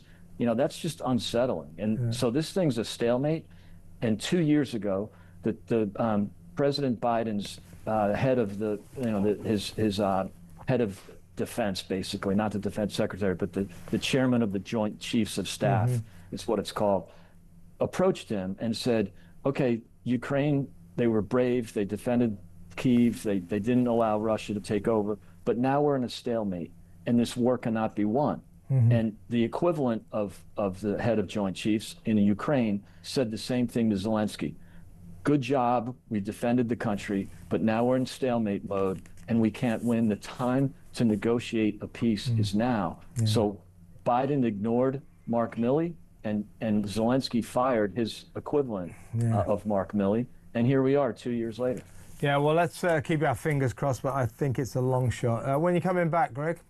I will be back September 15th for the state visit. Well, I'll owe you a drink. We'll have a drink. It'll be a big week. We'll get together. Greg, good to talk to you as always. Greg Swenson there, chairman of the Republicans Overseas UK here in London. Now, let me ask you this before we're going to go to break now, and we're going to take calls afterwards. Let me ask you what you think. Maybe you want to let me know. Do you want Britain to carry on giving billions and billions of pounds? We've given them 18 billion to Ukraine already. We're pledged to give 3 billion a year, at least until 2030.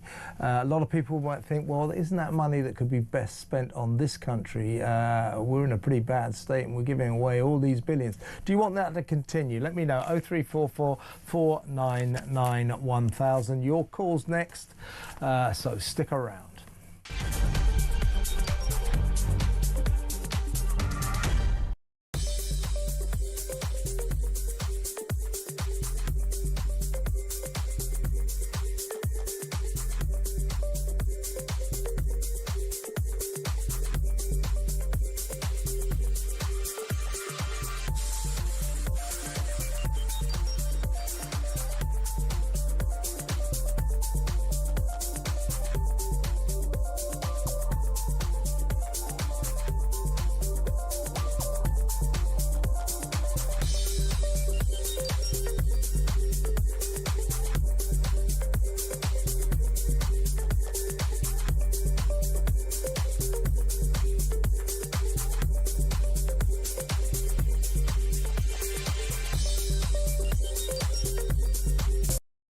I am not hopeful that there's going to be any big grand resolution. I think that there's going to be a lot of discussion about Ukraine, Russia, but I think that a lot of the topics are going to involve the relationship diplomatically, business-wise between the U.S. and Russia. Yeah. You know, we have had, you were talking earlier about China, we have had the, you know,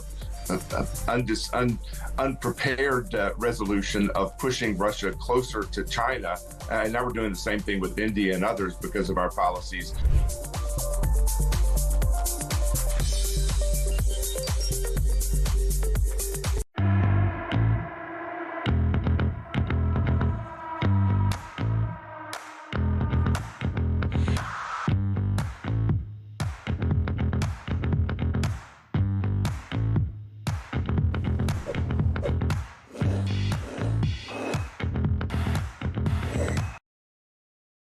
Across the UK, on DAB+, on your smart speaker, on your smart TV, and on your side. This is Talk. Welcome back. Special announcement tomorrow morning around about 9:30, something like that. My show, What Just Happened, fantastic TV show starring me. That goes out, will be available for you to watch anytime you like as of tomorrow morning and then forevermore. What Just Happened. Here's a little clip.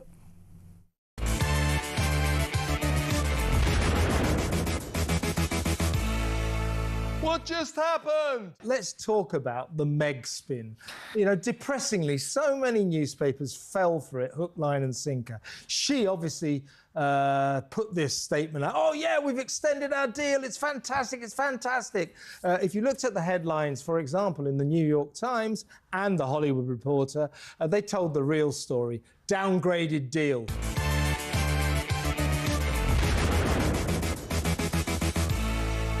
What just happened?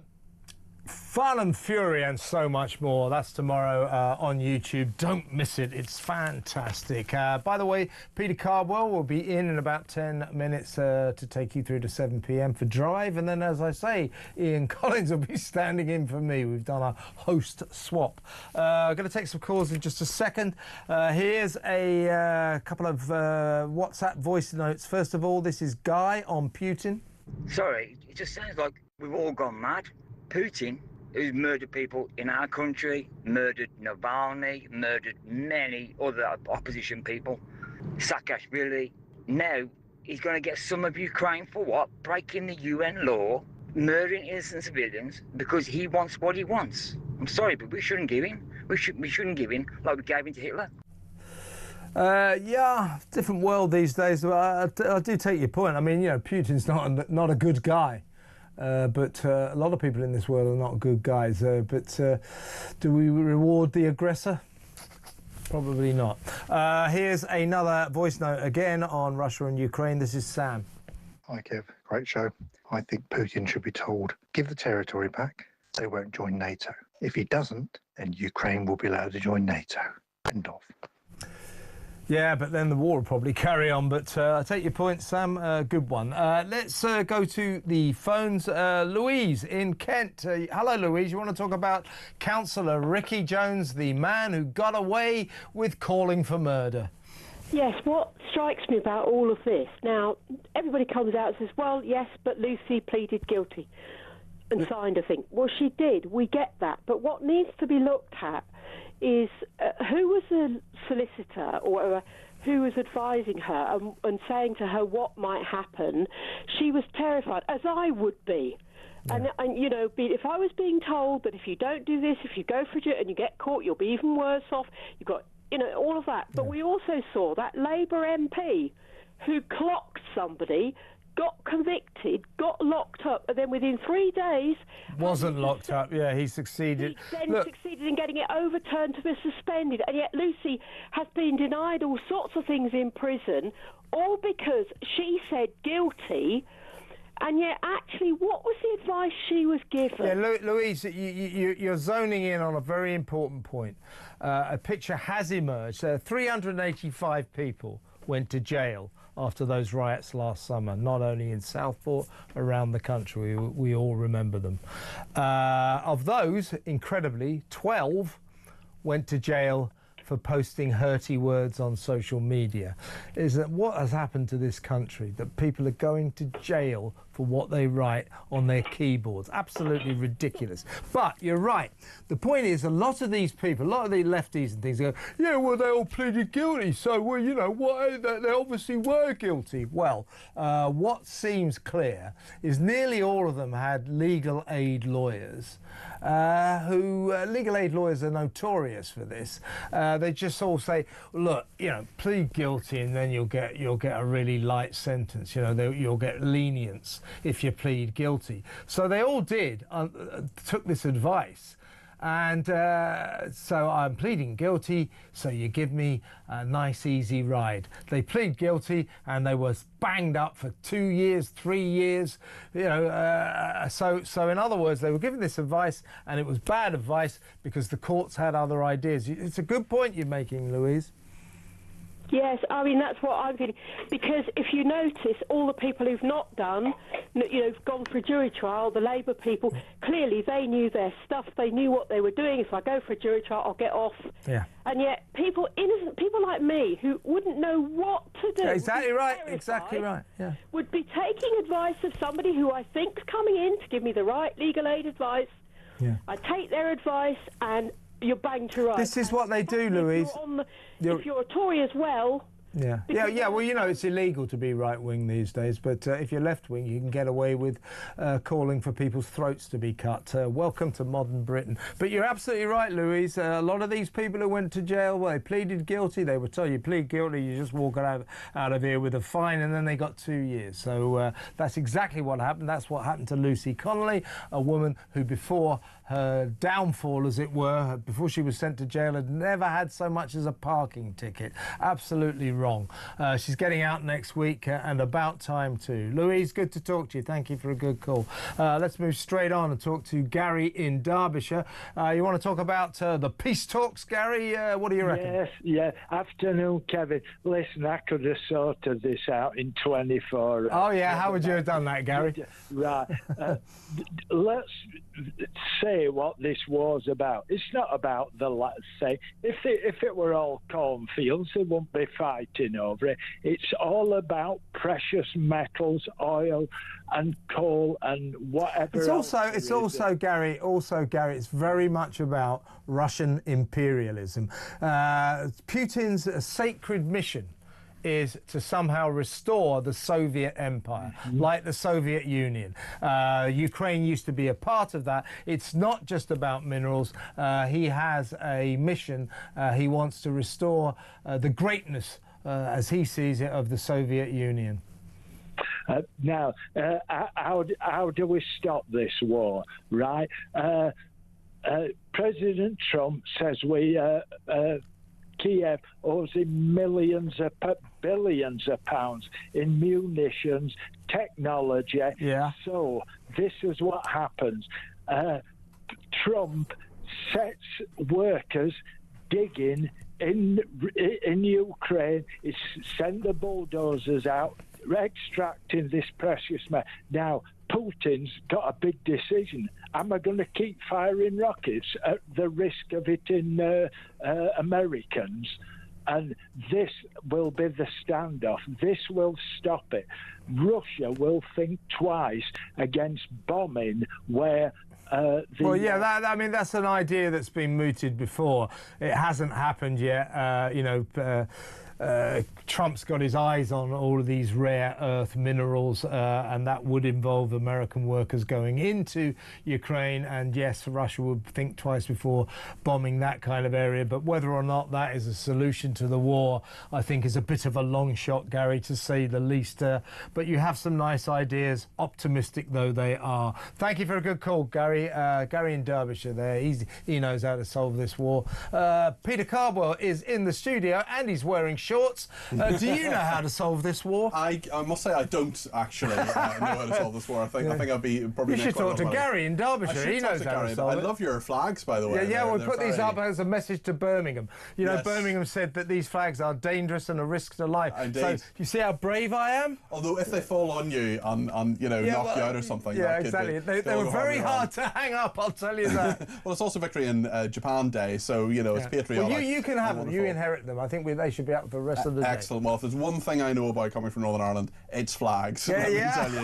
Yes, absolutely. We'll be reflecting, of course, on all the big build-up to what's happening in Alaska. We'll talk about the story that you've been talking about in regard to this ridiculous two-tier justice. It's just, the jury took half an hour. Absolutely it makes a mockery of British justice. Complete mockery. We'll also talk as well about the sport and the flag story, as you say.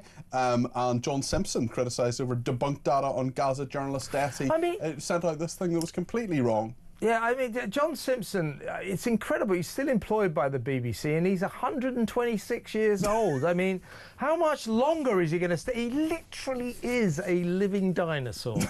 Wow. Also, Angela Rayner ignored complaints about an Islamophobia's advisor's anti-Semitic tweets. I mean, this is crazy. She says that Israel controls the United States and she's advising the government on the and she's talking about the definition of Islamophobia. Did you see that these two morons who squirted